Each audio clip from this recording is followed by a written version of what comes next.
Now, we've done ourselves a ton of 25-year rebuilds recently, and you know what? I enjoy doing these long rebuilds, so we're going to do one again today, but this time we're going to be resetting the entire NHL. We really got the last pick in the first round. We got the 33rd overall pick. That is the worst way we could start this video. Like, we couldn't have started any worse. Like, ideally, we can still get a really good player here late in the first round, and I mean, there are some good options. William Nylander's here, Elias Pettersson's here. Although he hasn't really been worth his contract, this is NHL 25, and at 25 years old, this actually wouldn't be a terrible pickup. So Elias Pettersson with our first selection, I'm looking at you, and then I saw him, and then I saw his name, Robert Thomas. Now, Robert Thomas, I would really like to bring you to the team here, but can I take you over Tim Stützle? I just don't know if that would be the right move here. When it comes to goaltenders, Thatcher Demko's available, the Otter's available here. We might be making the wrong decision, and we might have to pass up on Robert Thomas here, and we might even pass up on Elias Pettersson, because I kind of like Tim Stützle's contract a little bit better. Tim Stützle's 3 years younger. He's only 1 overall lower. With the very first selection, Tim Stützle, welcome to the Wisconsin Wizards. And then moving into round number 2 with our second selection, we're bringing in a goaltender because I want to have an elite goaltender. And who is that goalie going to be? Jake Ottinger. So Jake Ottinger, Tim Stützle, welcome to the team. We're not going to have a pick for a pretty long time here, but you know what? With the 99th overall, we could probably still walk away with a good player. So who's still going to be available here? Thomas Harley? I would like Thomas Harley on this team. We're probably going to go with him. So that's going to be our big 3 here. Tim Stützle, Jake Ottinger, Thomas Harley. That's the big 3 that we're mainly going to be rocking here, but we might as well make a big 4 with this next selection. Who do we want to bring to the team? Ideally, I would like to bring another fairly young player here. Drake Batherson, you're not the guy I'm really thinking about here. Now, right now, I'm really torn between Brock Besser and Samuel Girard. Like, we bring Samuel Girard to the team, we have a pretty good 1-2 combo. Thomas Harley, Samuel Girard, both of them are young. However, if we bring Brock Besser to the team, then we also have a really good 1-2 combo. We're going to have Tim Stützle as the playmaker, Brock Besser as the sniper. I think we go with Brock Besser here. I'll probably be able to sign him long term. I feel like no matter who we go with in that situation, there's no wrong decision. But yeah, I was just really torn between those 2 players. And you know what? Maybe it's actually working out for us because we can just bring Hronek to the team instead. And the difference between him and Samuel Girard, when it comes to overall and contract wise, not too much. So I think we made the right decision in bringing Brock Besser to the team. Now, I'm not going to show every single selection throughout this entire fantasy draft, but I will show this one right here. Martin Ferravari, welcome to the team. Now, that's probably going to be the last draft pick I show you. I'm going to go ahead, draft the rest of the team, and then you'll have an idea of what we're looking at. So the fantasy draft's completed here, and I think we built ourselves a really good team. We have a lot of cap space moving into next season, and that's what I was preparing for. I drafted a handful of young guys, Kane Lindstrom, Ginla. We drafted Carter George, Seneca, Lambert. These are guys that are going to be key pieces for this team in the future. I want to make sure that we're going to have enough money to re-sign all these guys. Later in the draft, I picked up a handful of guys on 1-year deals that were a bit more expensive, like Lars Eller. He's getting paid like $2 million. He's not going to be returning to the team, but he can still play some valuable bottom 6 minutes for this season. So the fantasy draft complete, this is what we're going to be looking at. Mason Marchment, Tim Stützle, Brock Besser on the top line. That's going to be a great first line. Then we're going to have Joseph, Max Domi, and I follow on the second line. The third line, not looking the greatest in the world. And why is this our 4th line? Is that really all we have here? Like, best case scenario, we're sending them back to juniors or the AHL. They're not ready for the NHL quite yet. When it comes to the defense, we just have terrible fits here. Okay, we're definitely going to have to get a new coach. Why is Sam Lafferty playing 3rd pairing minutes for us? Why is that happening? Yeah, I know for a fact that we have enough defensemen here. We could have Trevor Van Riemsdyk playing the NHL, but instead we said, nah, we want Sam Lafferty on the 3rd pairing and Carter Yakimchuk here. So I don't know what this game is cooking up right now, but yeah, these are questionable lines. Why is Carter George in the NHL? We have Eric Comrie. I have no clue what this game is doing, but yeah, we have a lot of good young pieces. We have some veteran talent that's going to help us here. But for the first couple seasons, we're certainly not going to be competing. So I don't think it's much of a surprise for the first couple years here. It's going to be a little bit of a rebuild, but you know what? We're going to be preparing for the future. Now, but seriously, why do we have so many of these young guys in the NHL? They are not ready for the NHL. We have Lars Eller, we have Tanev, we have Jesper Fast. All of them are in the AHL, but we're like, no, let's play the 17 and 18-year-olds. I don't think that's the move. All right, so ideally, we're going to try to get a little bit younger here because we are worried about the future. Dylan Holloway, I think you'd be a great piece for the Wizards. 84 overall. You're a good young power forward. Actually, you're a 2-way forward. You used to be a power forward. I know in previous NHL games you were a power forward. Now you're a 2-way forward, but you're about to join the Wizards organization. I'm going to throw in a lucrative 7th round pick because, of course, in the very first trade we make, we need that lucrative 7th round pick, and without that 7th rounder, it wouldn't be accepted. But you know what? I guess we have to go a bit crazy here. 2 lucrative 7th round picks. The fact that I'm having to give up this much, absolutely ridiculous, but I want Dylan Holloway. All right, so we're going to try to pull off one more deal here. It's going to be 10 of a 2nd round pick for for Pavel Dorfia and a third rounder. I'm really hoping we get the third round pick. They're saying no. How about a fourth round pick? Like, I know you're not willing to give me the third, but you know what? You might be willing to give me the fourth. I want to walk away with at least one draft pick, and it looks like that's what we're getting. Now, we do have a handful of guys we have to give extensions to, and one of them happens to be Caden Lindstrom. I have no clue how he's looking for an extension. That just doesn't make sense. How in the world is Caden Lindstrom looking for an extension? You know what? We're not even going to worry about that right now. Brock Besser, I do want to give you an extension though. And you know what? Turns out you're actually willing to sign a very reasonable deal with the team. We're going to be locking you down for probably about 7.6 million. So I'll do 7.6 million, then I'll give you a modified no trade clause.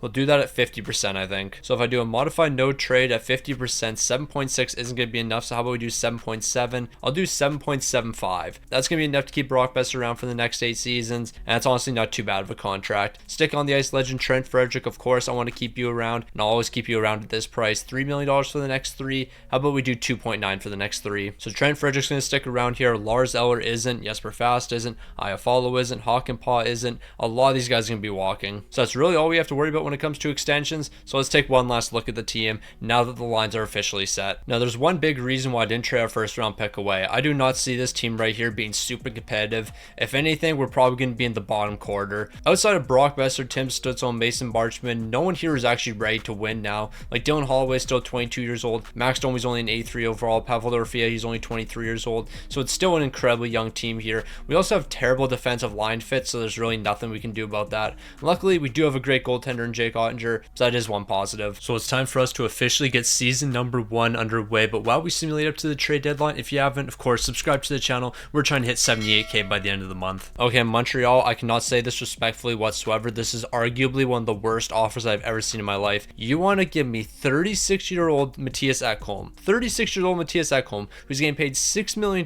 right now, and 2 third-round picks for TJ Ginla. Okay, Ekholm's only 34, but you still get the point. You want me to give up a good young player in a Ginla for Ekholm, who's basically going to retire in 3 years. Why would I ever do that? Especially considering we're 24, 22, and 5 right now. We're not necessarily lighting the lamp here, winning Stanley Cups right now, but you want me to sell off our young pieces for 34-year-old Mattias Ekholm. I don't know what you guys thought I would say. Now, the Wisconsin Wizards certainly aren't lighting the lamp right now. Like, the team is looking terrible, 21st in the entire league. I did say we would probably finish in the bottom quarter, and I'm actually not too far off of that. Like, we're just a couple spots up from the bottom quarter, so yeah, we're actually doing as expected. Tim Stützle, 67 points. He's having a pretty good year. So is Brock Besser and Mason Marchman. The second line, although they have negative plus minuses here, I can't really expect too much when we have 83 overall Pavel Dorfia. What are we being offered here? Mason Marchman for a second round pick. Fat chance I'm accepting that. Like, why would I do that? Mason Marchman, if anything, I'm going to trade you away next season at 50% retained. Like, you're a valuable piece. I'm not doing that. But yeah, moral of the story, we're not going to be winning a Stanley Cup this season, and we're probably not winning a Stanley Cup next season.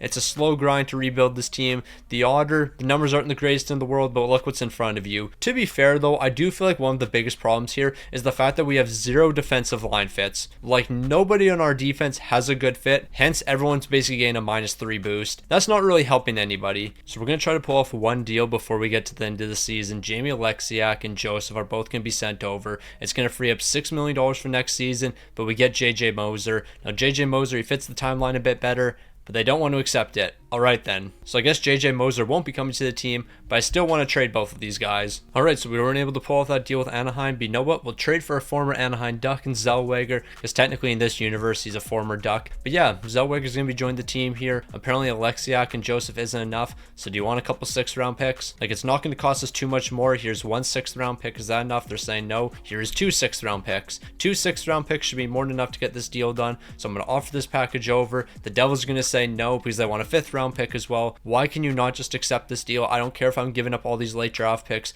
Just say yes. Zellweger, welcome to the team. Now it's going to be the only move we make. Let's get the first overall pick now. Let's completely tank. So after the trade deadline, obviously the Wizards weren't one of the best teams in the league. 27th with a 35, 36, and 11 record. But you know what? It's a really good thing we didn't trade our first round pick away, because we should be walking away with a great prospect in this upcoming draft. Brock Besser, 76 points. He was actually pretty solid this season. Tim Stützle, 75, but he actually wasn't very good after the trade deadline. deadline, because didn't he have like 67 points at the trade deadline? Yeah, bro only recorded like 8 points in the final 20 games or so. So yeah, maybe the top players weren't as good as I thought they were, but you know what?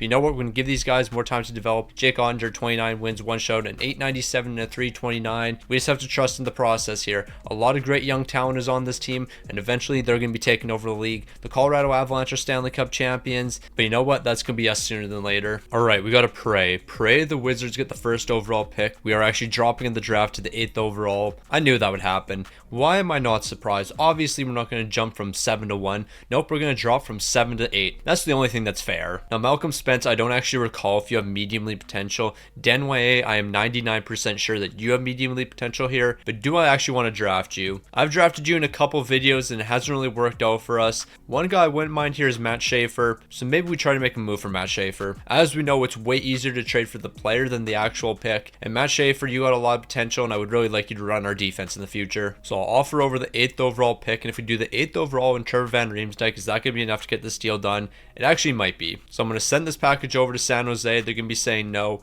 I don't think we're actually that far off. So if I give you the 73rd overall as well, is that going to be enough for Matt Schaefer? They're saying no. I could give you the 40th overall, and that probably honestly wouldn't be the end of the world. The 8th overall, Trevor Van Riemsdyk, and the 40th overall for Matt Schaefer. I'm going to offer that over. That's the right deal. All right, Malcolm Spence did have medium league potential, so I'll have to remember that for future videos. Denway, you don't have medium league potential. So I'm very happy I didn't draft you because you were the next guy I was going to be drafting. I was going to draft you over Malcolm Spence. That would have been tough. All right, so since we only had 2 picks in the draft, we're not really getting too much here, but you know what? We're walking away with Matt Schaefer, and that was the most important player. All right, so we got some players to re-sign here. Caden Lindstrom, you're one of them. Not really too sure why we have to re-sign you. It doesn't really make too much sense here, but you know what? I will do an 8-year deal, but 4.3 million actually seems like a little bit too much. But you know what? To make this somewhat fair, because I really don't know what happened with Caden Lindstrom, I'm going to lock him down for another 2 years at 1.4 million, and then after that, we'll give him his actual long-term contract. This is basically just going to simulate the rest of his entry-level deal, because yeah, I have no clue why he's not locked down for 3 years and why he's only on a 1-year contract. When it comes to the rest of the young guys, I'll lock them down to 2-way contracts. But yeah, Olofsson, Hakanpää, Faust, Lars Eller, Iafallo, all you guys are going to be walking. Now we got to give out some paydays here, and Thomas Harley, you're going to be getting the first one, 5.1 million for the next 3 years.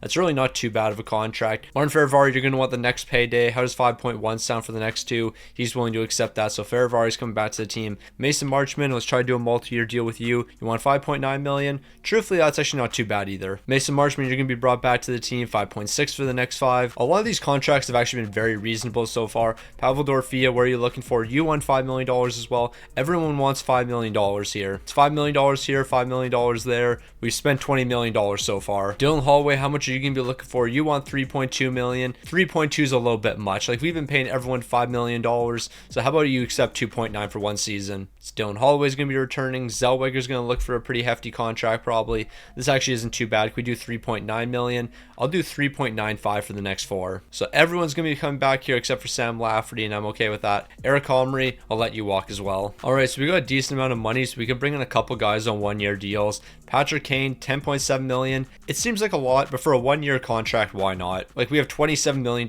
so Patrick Kane, I'll give you that contract right there. I highly doubt you're actually going to come to the team, but if you do, you wouldn't be that bad of a player. Bukestad, you could be a decent enough bottom 6 guy, so here's 2.2 for 1 season. Michael Carcone on a multi-year deal at 2.6 million. It's actually not too bad for a bottom 6 guy, so you're going to be joining the team as well. Kovacevic, this is an absolute steal right here. We're going to be doing 2.6 million for the next 2 years. And then Perbix, I'm thinking about bringing you to the team as well. But actually, instead of Perbix, we're going to go with Kevin Ball. He's a little bit younger here, and he plays on the left side, and we need somebody to play on the left side. So we'll do 3.2 million for 3 years. So he's going to be accepting that one, so our defense should be set. Now I think we just need a couple more forwards. And of course, you already knew this man was going to join the team at some point. Justin Brazeau, 2.1 for 2 years. He's a stick on the ice legend. He's got to join the team. Now, Patrick Kane, you're going to be an L-man. You're going to go to the Montreal Canadiens. But you know what? It's not the end of the world here because we still have enough forwards. Also, I'm very tired of being offered trades like this. I'm not giving up Kane Lindstrom, and I'm not giving up Seneca. They're untouchable. All right, so we brought in a new coach, and because of that new coach, we have much better line fits here. Just look at the defense. +3 on the first pairing. Last season, we had -3 and -3. 3. This is way better. We have better defensive players here.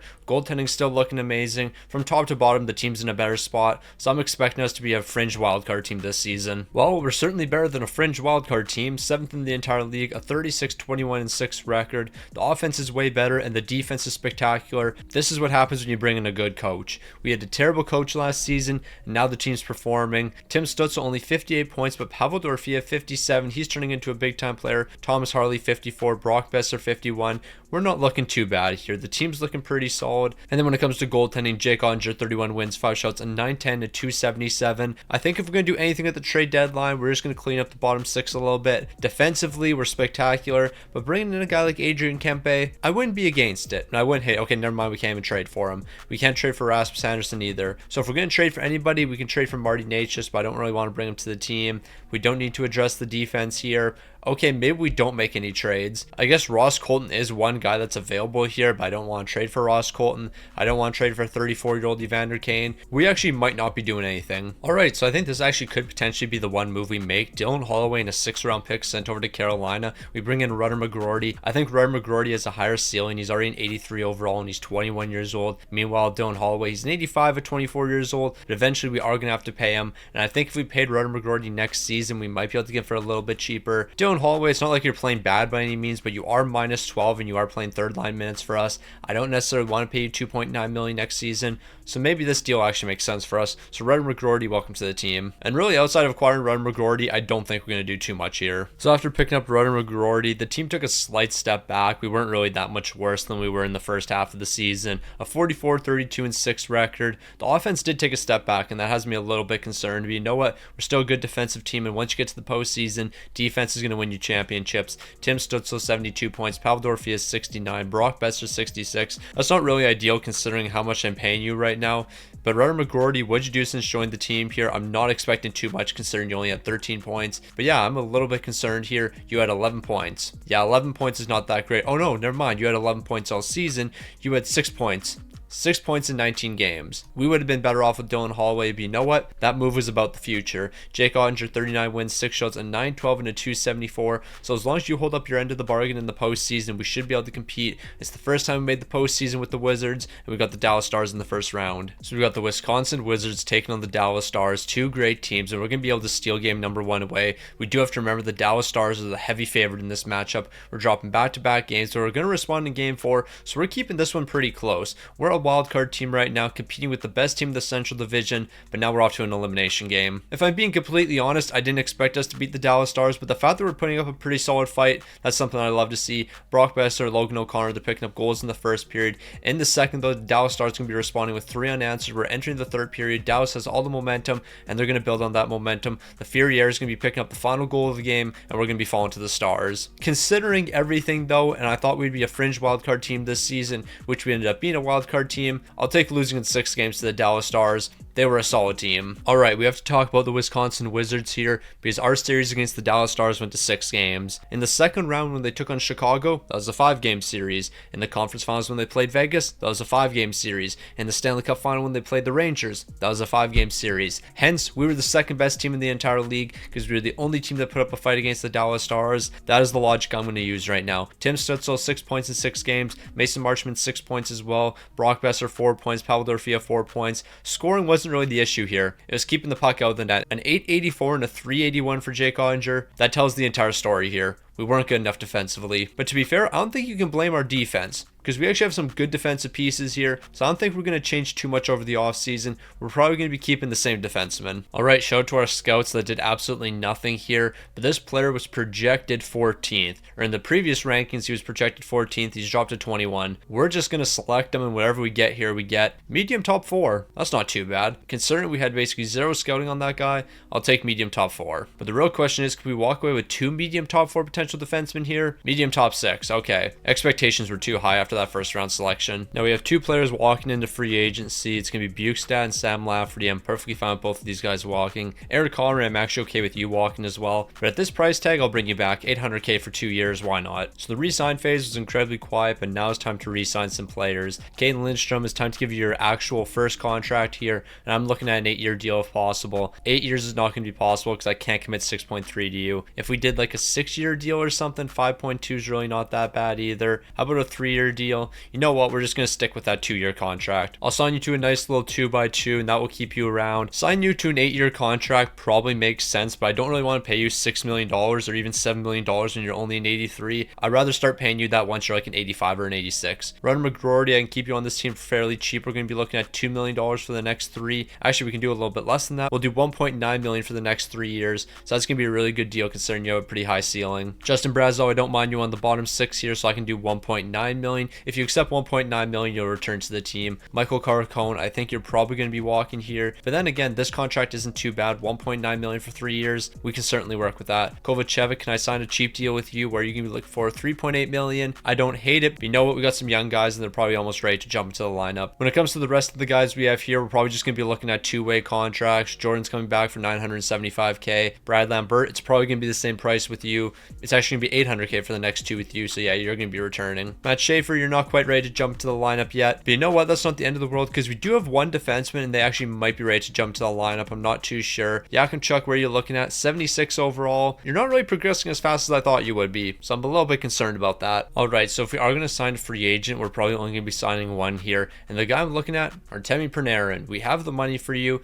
so I'm going to offer you $14 million for 1 season. If you're willing to join the team, that's going to be great. If not, it's not the end of the world. Like, everyone from last season is going to be returning, so whether or not Artemi Panarin joins this team or not, it's basically almost going to be the exact same team. A lot of the young guys have developed, including Trent Frederick, who's now one of the best players on this team. Trent Frederick is an absolute superstar right now. Now, you know what? I won't complain about this. Artemi Panarin, welcome to the team. You're just going to be playing the 1 season with us, though. Okay, bringing Artemi Panarin to the team really messed up the lines here. But yeah, when I was gassing up Trent Frederick, he's an 88 overall with 2 X factors. We're trading him next season because his trade value is so incredibly high. Truthfully, I should probably trade him this season. Line number 3 is going to be called the power forward line because all 3 of these guys are power forwards. We have a surplus of power forwards right now. We're going to be making a handful of trades next season just to figure out the lines. When it comes to the defense, that's looking spectacular. Thomas Harley's turned to a superstar. Meanwhile, goaltending, Jake Ottinger's the guy, plain and simple. Now, Wisconsin hasn't done anything crazy this season. 12th in the entire league, a 35-21-5 record. The offense is really good on this team, but the defense could use a bit of work. Now, Artemi Panarin, you're having an incredible season. 81 points so far. But there is one thing I'm very interested in. Did I give you a no movement or a no trade clause? I gave you no movement. Okay, I couldn't recall if I gave you that because I was thinking trading him away at the deadline wouldn't be the end of the world.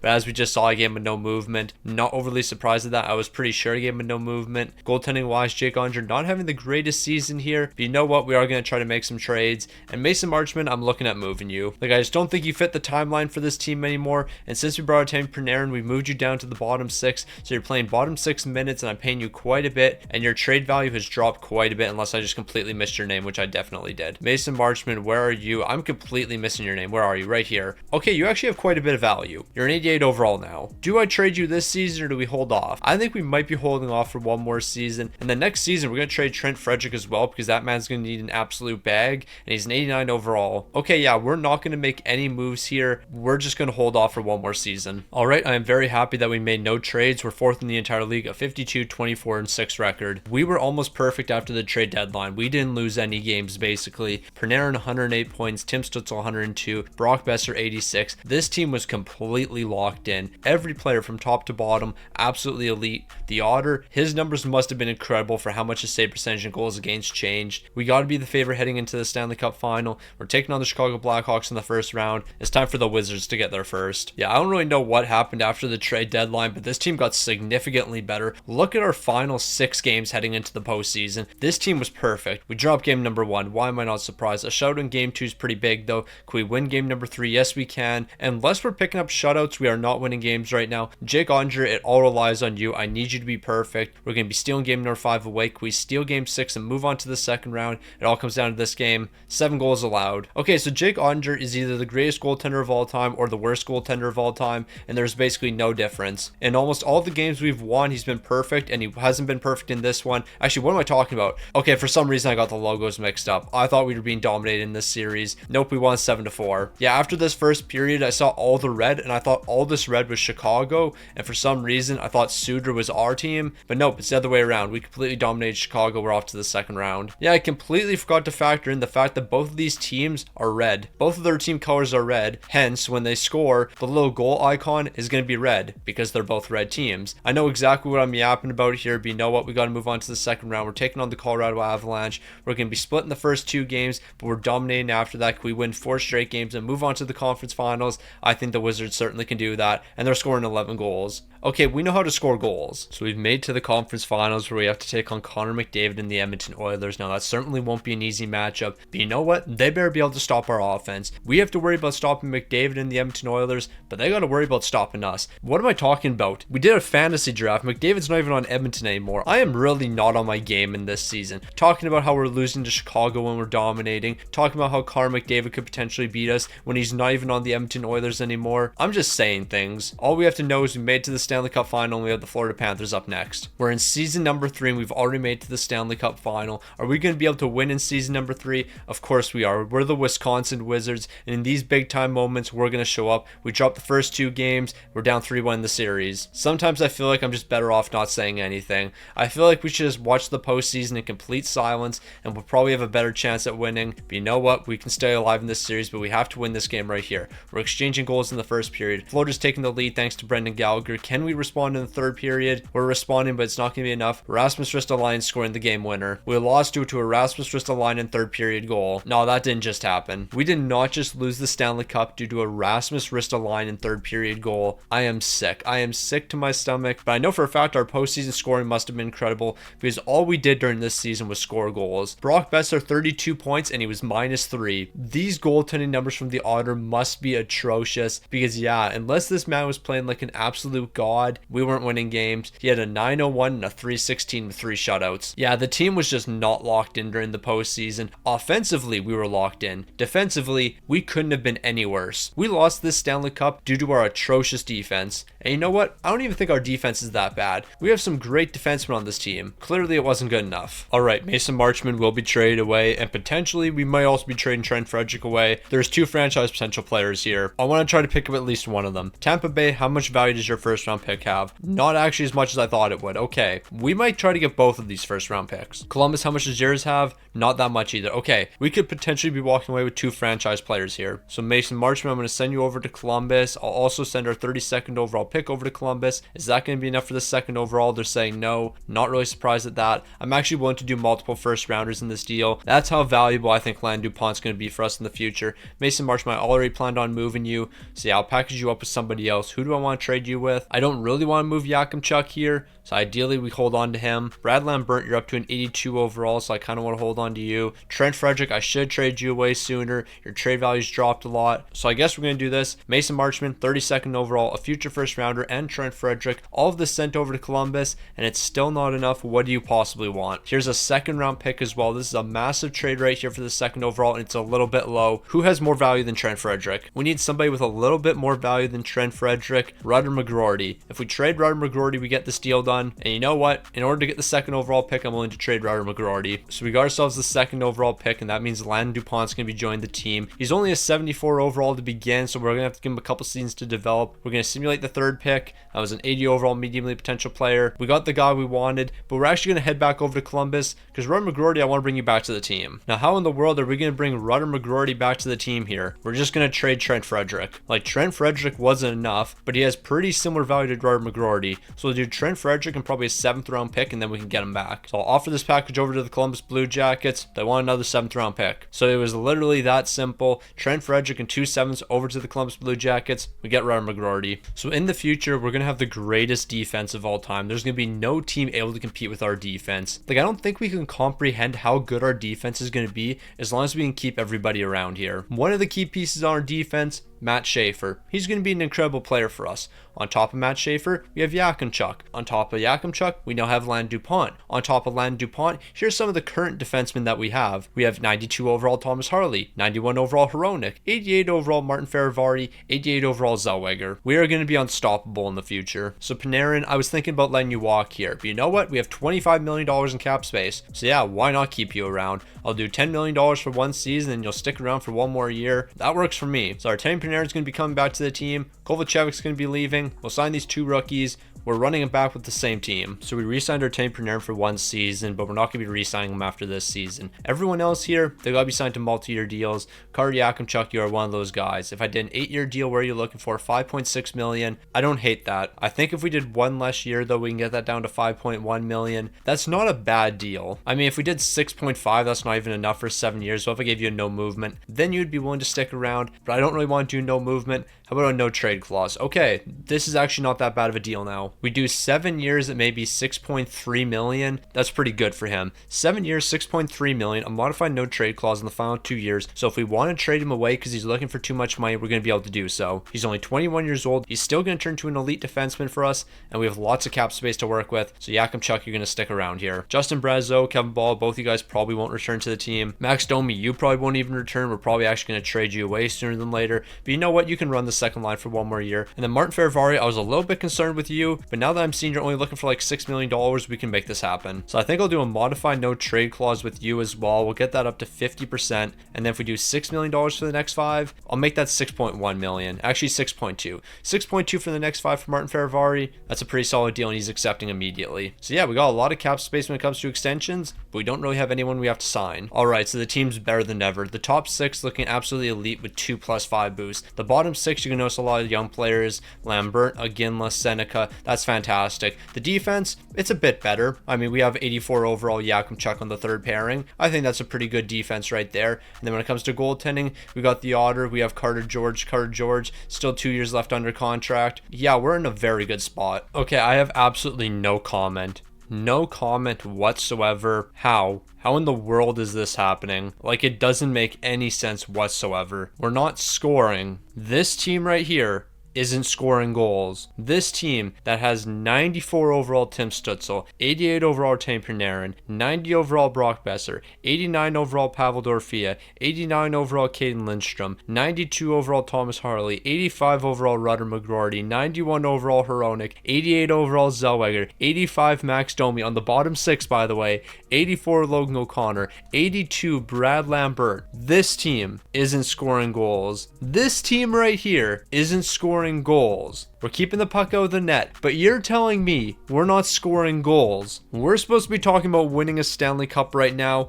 We're supposed to be talking about how we're the best team in the entire league, but we're talking about how we can't score goals. Yeah, I got nothing to say. We're going right to the end of the season. We better make the postseason. I got nothing to say. I really don't. Yeah, so you remember how I was questioning the Wizards and I was thinking, man, this team must be completely full of frauds. We lost 4 games after the trade deadline. We completely turned it around. We started scoring. Tim Stützle 102 points. Yeah, this team just took the first half of the season off, and then they locked in for the second half. And you know what? I don't really care. As long as this team gets into the postseason, we can show up when it matters. Jake Ottinger, I do need you to take over, though. I need the Otter to absolutely dominate. I need him to put on an absolute masterclass. We're taking on Chicago. They're the best in the Central Division. However, Wisconsin was really good after the trade deadline, so don't sleep on us. However, this isn't the same Chicago team we're used to. They might not have Connor Bedard, but they do have Sorokin. So they got themselves a great goaltender. We've dropped 2 of the first 2 games. Are we dropping 3 of the first 3? No, we aren't, but we're going to be down 3-1 in the series. Why is this happening? Like, I feel like the Wizards should be such a good team for the amount of amazing talent we have here, but we just can't seem to figure it out. Chicago's picking up 2 goals in the first period. They're picking up 1 in the second, but we're making a comeback. This game is not over. Overtime's going to settle it, and in overtime, it's Pavel Dorofia. Chicago, you had a chance to eliminate us. We're winning this series now. You messed up by giving us 1 game, and now that you've given us that 1 game, we're going to take advantage. So we're moving into game number 6. This is a must-win for the Wizards. We're allowing 2 goals in the first period once again. We're allowing another goal in the second period, but we will make the comeback, and we actually did make the comeback, but Shane Pinto's going to score with 27 seconds left. We really made this comeback, only to allow a goal with 27 seconds left. Why do we always choke in the most remarkable fashion? It doesn't make sense. I'm not going to lie, losing in the first round like that, it definitely hurt me. I had high expectations for this Wizards team, but look what we were doing up until the trade deadline. This team wasn't performing. Artemi Panarin, you're not going to be returning to the team. Even though you're an 89 overall, I just don't think you're going to fit here. You're a great player and all, but you know what? We've got to embrace the young core here, and we got to give them some more minutes. So Artemi Panarin is going to be leaving the team. Before I actually make that decision, though, let's see how much he's asking for. Like, realistically, if we were to bring you back, how much would you want? You would want 2 years at $9.3 million. What if we did a 1-year deal? We would probably have to do $10 million again. We can technically afford to do that. We'd actually have to do significantly more. Like, we'd be looking in the $11 million range. I'm not doing that for Panarin. So Panarin's going to be walking here. We just got to embrace the young core. It's not the end of the world. Now, we haven't done too much in the draft. We did get this 51 overall with low elite potential, 18 years old. So he still has lots of time to develop, but he wasn't a gem or anything. So I don't really have that high of expectations. This next player, though, I do have high expectations for. I lied. The player that I was going to draft already got drafted. So we're going to get this low 7th D potential player. That is tough. That is very, very tough. So yeah, that's going to be our entire draft right there. Absolutely nothing. All right, so I've made it clear that Artemi Panarin's going to be leaving the team unless he's willing to accept a 1-year contract now, and it doesn't really look like it. Actually, maybe he will return. $10 million for 1 season. What are you thinking, Panarin? Yeah, he's not interested in that. So Panarin's not returning to the team. Kevin Ball isn't. Brazeau isn't. Max Domi isn't. We're going to sign all these young guys, and then we're probably just going to run it back with the exact same team. There's a lot of young pieces. I don't want to rush the process here. We made to the Stanley Cup final, I think a little bit too early in this video, and that set the standard. Let's be realistic. Winning in season number 3 was not according to plan. Now, we all knew this day was coming eventually. Thomas Harley, Pavel Dorofeia, Caden Lindstrom, all of these players are going to need extensions right here, and this is when it's going to start costing us the big bucks. For Thomas Harley, we got to do more than 1 year. I can't just do a 1-year deal with you. Pavel Dorofeia, where are you going to be looking for? $10 million for the next 7. You're a really good player. And I don't mind having you on this team. And you know what? I actually will give you that because you've produced the entire time you've been here. You've actually been one of the best players on this team. So yeah, Dorofeia, you will stick around. I was going to try to come up with some reasoning to not bring you back to the team. But considering you've been one of our better players, I probably should keep you around. We'll do a modified no trade at 50%, 62%, 75%. Does any of this interest you? Not really. So I'm not even going to bother offering you that. We'll just do, I don't know, 9.9 million for the next 7. Do I have to do 10 million for the next 7? I think I have to do $10 million. I'll do 10.1. That's going to make sure you come back to this team. That doesn't give you a no movement or anything, so I can move you in the future. Caden Lindstrom, you know for a fact he's going to want a bag, but this is way better than what I thought it would be. So we're going to be locking him down for like $6 million. It's probably going to be exactly $6 million. $6 million for the next 6 actually isn't enough. He wants $6.2 million. He needs 6.2 in order to accept this, so he's going to be returning. Iginla, I can see you having a bigger spot in the lineup, so I would like to do a multi-year deal with you. If we did 5 years where you look for 2.9 million, what if we did an 8-year deal? If you do 8 years, you want 4.5 million. What if we did 6 seasons? Then you only want 3.5. You know what? We could get something done here. I'm actually going to do 5 years at probably 3.5 million, and that should be enough to keep you on this team. Surprisingly, 3.5 million isn't nearly enough, so we're going to have to do like 3.8 million, 3.9 million. It's got to be 4 million, I guess. 4 million for the next 5. You're an 83 overall. It's really not that bad of a deal. Brad Lambert, you're not going to get the same type of money, though. We're only doing 2.1 for the next 2. With Seneca, we're going to do a Ginla type deal. It's going to be 3.9 for the next 5 years. He's an 82 overall. He's going to play some valuable minutes for us. And then Jordan, 800K for 2 years. Collect that bag. Also, we can't forget about Carter George. How many years can we do at a reasonable price? Anything outside of 2 years, you're not really interested in accepting. So we'll do 800K for the next 2. And then I guess after that contract's up, we might be moving on from the Otter because at that point he's going to be 32 years old and he's already starting to regress at 29 years old. So moving on from him, but we actually can't do that because he has a no movement clause. So yeah, we'll just kind of figure it out on the fly here. Oh, now Artemi Panarin's interested in a 1-year deal. Now he's willing to sign a 1-year deal with the team. Bro made that significantly more difficult than it had to be. And you know what? I wouldn't even be surprised if he didn't accept that contract right there. So just in case he doesn't accept that, Voronkov, here's 5.6 million for 1 season. He's going to be accepting immediately. We're ready to roll. All right, so we didn't make too many changes to the team, but that doesn't change the fact that we're absolutely locked in here. The team is looking phenomenal. Seneca, I would like to play you on the 3rd line, but I think it makes a bit more sense to keep you on the 4th. So this is what we're going to be rocking with here. The defense, spectacular. Like 0 weaknesses here whatsoever. Goaltending doesn't have any weaknesses either. Jake, Carter, George, you guys have got it handled. Just don't do what you did last season in the fact that we were basically outside of the playoffs at the trade deadline, and then we had to basically go perfect to finish out the year. How about we just be elite at the trade deadline? I feel like that's not too much to ask. All right, so safe to say things are going our way this season. A 49-11-4 record, and we're at the trade deadline. 4.17 goals per game, 2.67 allowed. Yeah, everything is going right for the Wizards right now, so we're not making any moves here. Tim Stützle, Brock Besser, Panarin, Pavel Dorofeia, Caden Lindstrom, Rudder McGroarty, Hronek, Thomas Harley, No weaknesses here whatsoever. The team's rolling on all cylinders. Jake Ottinger's looking like an absolute beast. Carter George is an absolute superstar as the backup. Yeah, we're not touching this team whatsoever. Let's get to the end of the season. But I guess there is one thing we actually will do, and that's giving Thomas Harley an extension. He's now willing to sign a multi-year deal, so we're going to be looking at $10.9 million for the next 7 years. That's way better than $11 million on a 1-year deal. But if I gave you a modified no trade, does that really improve your interest at all? What if I did 50%? Not really. Maybe we can save a couple dollars here, but you know what? I'm not even too worried about that. So we're going to do $10.9 million for the next 7 for Thomas Harley. He's a 91 overall, a superstar defenseman. I'm okay with paying that price. All right, it's time for the Wisconsin Wizards to absolutely lock in here. We're bringing home a Stanley Cup. First in the entire league, a 60, 17, and 5 record. The offense took a step back, and so did the defense. Okay, the Toronto Maple Leafs are better than us in both categories. We will completely ignore that. Tim Stützle, you were 94 overall. You had 114 points this season. Brock Besser, 92 points. Pavel Dorfia, you had 71 points, 35 goals. Panarin also did his thing. Shout out to him, I guess. All that matters is the boys are absolutely locked in. Goaltending's looking spectacular. Did Carter George play a single game after the trade deadline? Because these numbers look very similar to what he had at the trade deadline. Bro might have played one game, but you know what? We're not worried about that. We're taking on Utah in the first round. The Wizards are about to get their first Stanley Cup. It's going to happen this season. And just so I can guarantee it happens this season, no face cam, we simulate the entire postseason. You already know how it works. So it's time for the Wisconsin Wizards to win. They're finally going to get their first Stanley Cup. And if we get our first Stanley Cup here, I'm not going to lie, I'm going to be a little bit annoyed that every single time I don't have the face cam on, we win.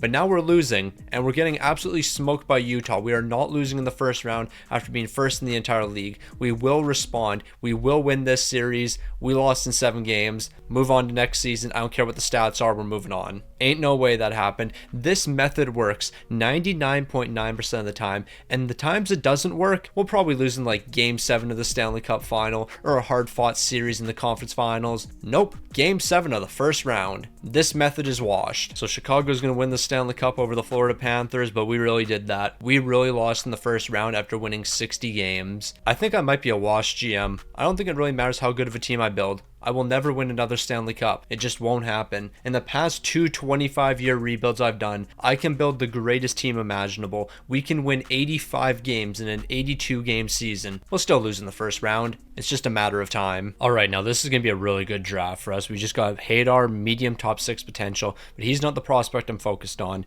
Now, if this player gets drafted before the 62nd overall, I am going to be a little bit annoyed, but I can almost guarantee you he's not going to be drafted here. He's projected to be selected 69th overall, but you know what? We're going to take him a little bit early. A medium leap. You're kidding me. You are actually kidding me. No, this draft is going to be an absolute bust now. Bro was expected to have medium league potential, and he was a gem, and we walked away with a medium top 4 potential player. No, I'm sick. I mean, luckily we are getting this medium league potential goaltender. I selected him like 30 picks early, but I just wanted to make sure that we would get him. So it's time for Landon DuPont to finally get his entry-level contract, medium franchise potential. He's going to be taking over the league in a couple seasons, and I'm happy he's on the team. Voronkov, Panarin, both of you guys are going to walk. We're not really doing anything during the re-sign phase. All right, I'm going to be honest. I knew a day like this would come eventually. Rudder McGroarty, Zellweger, Schaefer. I can't afford to keep all of you. Rudder McGroarty, I don't even think I can keep you around. You want $8.9 million. We have $10 million to work with. That means Zellweger wouldn't return to the team. But honestly, that's not the end of the world. Zellweger, we might trade you away. Actually, we could just write your contract and trade you away next season.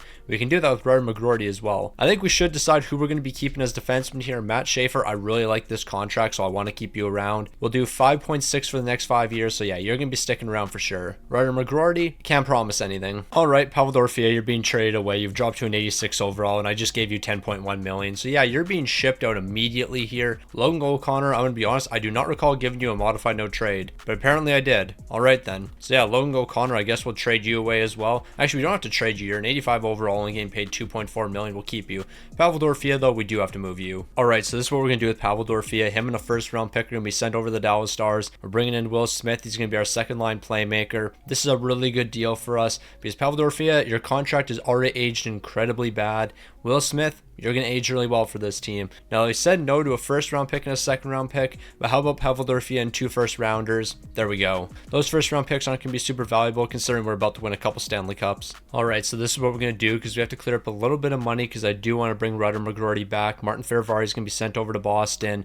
We're going to be bringing in this young defenseman, 81 overall. He could be pretty useful, as well as a third round pick. I'm actually really surprised we got the 3rd round pick, but you know what? That was a good deal for us. Because now we're going to be able to keep Rudder McGroarty on this team because I do want to have him playing on that 2nd line. So we freed up that extra money. That means Rudder McGroarty can come back to the team. We're going to be looking at actually a pretty good contract for him. Could we do 7.5 million? I'm going to offer 7.5 and they'll give you a modified no trade. Like if we give him a modified no trade at 7.5 million for the next 6, the no trade's only 50% team protection. He's willing to accept that. So yeah, Rudder McGroarty, welcome back to the team. All right, so we're going to have a Ginla play on the right side because I think him, Will Smith, and Rudder McGroarty is the ideal 2nd line for us. The first line's looking elite: Lindstrom, Tim Stützle, Brock Besser. But just look at this defense here. DuPont is now up to an 86 overall in his rookie season. Zellweger's going to play some 3rd pairing minutes. This team is really going to be unstoppable. But for some reason, we'll still find a way to choke in the playoffs. Now I can confidently say this is probably going to be the last time we check in during the trade deadline because I feel like the team we have at the start of the year is going to be the team we have at the end of the year. A 45-14-6 record, 4.25 goals per game, only 2.97 allowed.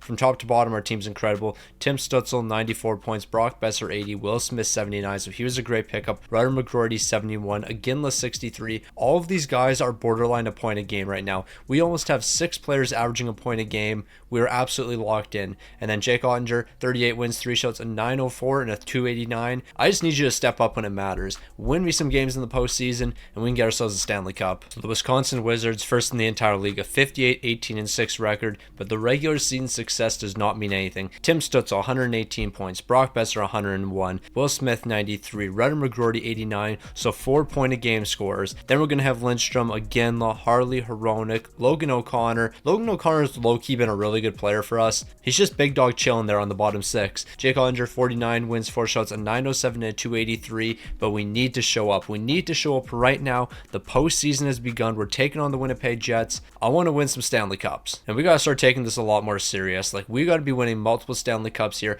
Therefore, we have to start winning games in the postseason. We dropped game number 1, not a great start. We're responding in game 2, and we're responding in game 3, a commanding 3-1 series lead, but that's not enough. I need to see the Winnipeg Jets eliminated. We have to eliminate them right here, take them out in game 5. The boys are locked in. So that was a great start against the Winnipeg Jets, but you know what? The job's not finished. We got the Colorado Avalanche next. Now, each game in the postseason means that much more, and each game is going to be more difficult than the last. We're winning game number 1. That's a great start. Are we going to sweep the Colorado Avalanche? Okay, I was trying to gas up the Colorado Avalanche, talking about how they're going to put up a massive fight. They did not do that. We took them out in a sweep, and now we're moving on to the conference finals. I believe that is 8 straight victories after losing game number 1. It is. So we've won 8 straight games entering the conference finals. Let's win 4 more games here. Is it going to be 12 straight victories heading into the Stanley Cup final? Unfortunately not. The winning streak ends at 11 games, and we immediately drop 2 games after that. Okay, what are we doing? We're not blowing a 3-0 series lead here. We're in the Stanley Cup final. The Wisconsin Wizards are back, and we have the Pittsburgh Penguins to defeat next. There's only one team left in front of us, and that's going to be the Pittsburgh Penguins.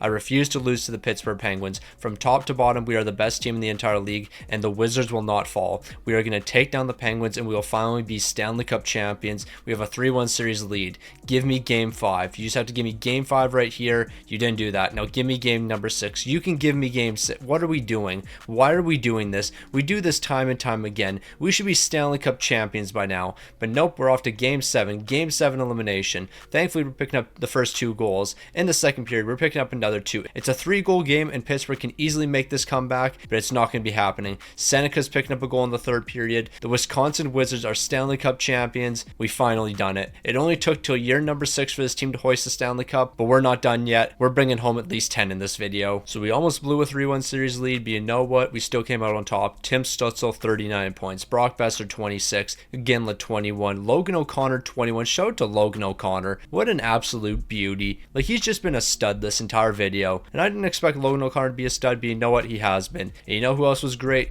Jake Ottinger, 16 wins, 2 shots, a 924 and a 238. We're finally Stanley Cup champions. But as I just mentioned, the job's not finished. We have a handful of years left, so let's keep on winning. And we don't have to worry about a goaltender because we have 2 great goalies right now. But we're still going to select this medium league potential goaltender with the 66th overall pick. If you're going to give me an option to draft a medium league potential goaltender, I'm going to take it. Now, the rest of the draft was pretty quiet. Nothing really happened. So we moved on to the re-signed phase. Zellweger being qualified as an RFA and then trade away. And then these rookies, they're going to be signed while Carcon's going to be leaving. So once again, not too much is happening. Eric Comrie, thank you for the years here, but you're going to be leaving as well. All right, so we know that Zellweger is going to be traded away, but we do have to make sure that we can re-sign Tim Stützle, and he's going to want an absolute bag. 17 million. Stützle, I like you and all. I think you're a great player. I can't commit that to you. I can't give you $17 million. That's just absurd. So you're going to be traded away here because I refuse to give you that. And you know what? If we're going to trade Tim Stützle away here, let's do a mini rebuild. Is doing a mini rebuild right after winning a Stanley Cup something stupid? Absolutely. But you know what? We're still going to do it. Now, this is what I'm thinking. Gavin McKenna and this young prospect right here,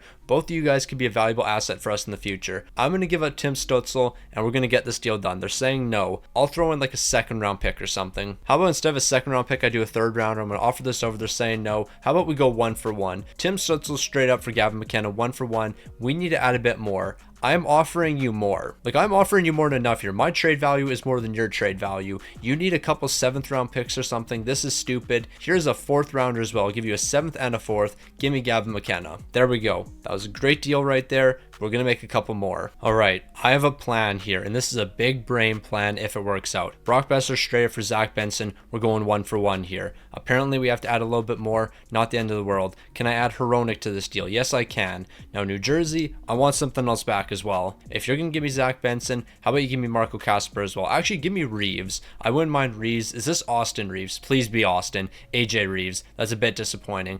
But we're going to give up Brock Besser and Hronek for Benson and Reeves. This is a great deal. They want a little bit more. I'm perfectly fine with giving a little more in this deal. So I'll give you a 7th round pick, and this deal is going to get accepted. Then Zach Benson's going to be flipped. Now, this next deal we complete might be impossible. Like, we actually might not do the second deal. If we pull it off, though, it is the greatest trade in history. We're going over to Tampa Bay. We're going to try to trade for a player who has franchise potential. Apparently, he's on the trade block. So if we can somehow get this done, we just pulled off the biggest move in history. So Zellweger's going to be traded away. Benson's going to be traded away. We're going to trade both of these guys over to the Tampa Bay Lightning. Can we get this player? They're saying no, but I actually think we're closer than we think. So I'll throw in a 2nd round pick. Is that going to be enough? They're still saying no. I don't think we're far off. In a deal like this, I actually don't think we're too far off. What else would you want? Logan O'Connor? I'd be willing to trade Logan O'Connor in this deal considering he's on an expiring contract. I'm going to offer that over. They're saying no. What else do you want? Like, I guess I could give you Seneca. I don't really want to trade him away. Brad Lambert, I could trade him. I mean, I could even trade Reeves. Like, Reeves, are you really a part of this team's future? Probably not. So yeah, we'll throw Reeves in the deal and I'll take Logan O'Connor out. So I'll offer this package over to Tampa Bay. They're going to say no because they won't have enough RFA space. Perhaps if you freed up some more cap space on our end, we can make this work. Okay, we're in the right ballpark. Who are you willing to trade away though?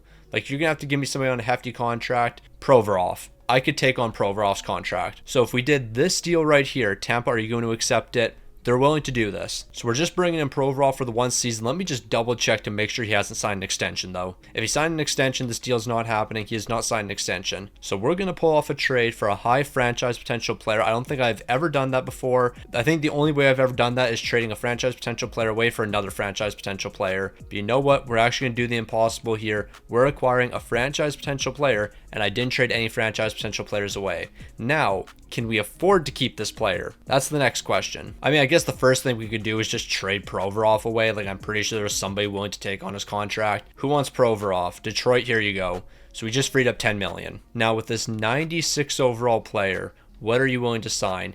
Please say under 15. That isn't bad. He's a 96 overall at 20 years old. We're going to do sub $15 million. We're looking at 14.7, maybe 14.5. Could we do 14.5? That's a bit iffy, but you know what? I'll do 14.6. 14.6 for the next 7 years. Bro's a superstar. Him and Gavin McKenna on that top line. No, we're going to work some magic here. Logan O'Connor, unfortunately, you're going to be lost here. Brad Lambert, you're probably going to be lost. I'll re-sign a couple of these younger guys to two-way contracts, but I just can't keep everyone here. All right, so we're going to sign one free agent. Holtz, I need you for $1.4 million. I need you to play some bottom 6 minutes. All right, so it turns out we're actually short one centerman, so we're picking up Denver Barkley from the Florida Panthers. That's the last move. We're ready to roll now. So we had to make some changes to the team. There were some difficult decisions that had to be made, but you know what? I think we're even better than we were last season. The top 6 is absolutely loaded. When it comes to the defense, yeah, we got 78 overall here, but you know what? We're not worried about that. Just look at the top 4. That's going to be spectacular. Ignore the fact that we have a -3 boost here.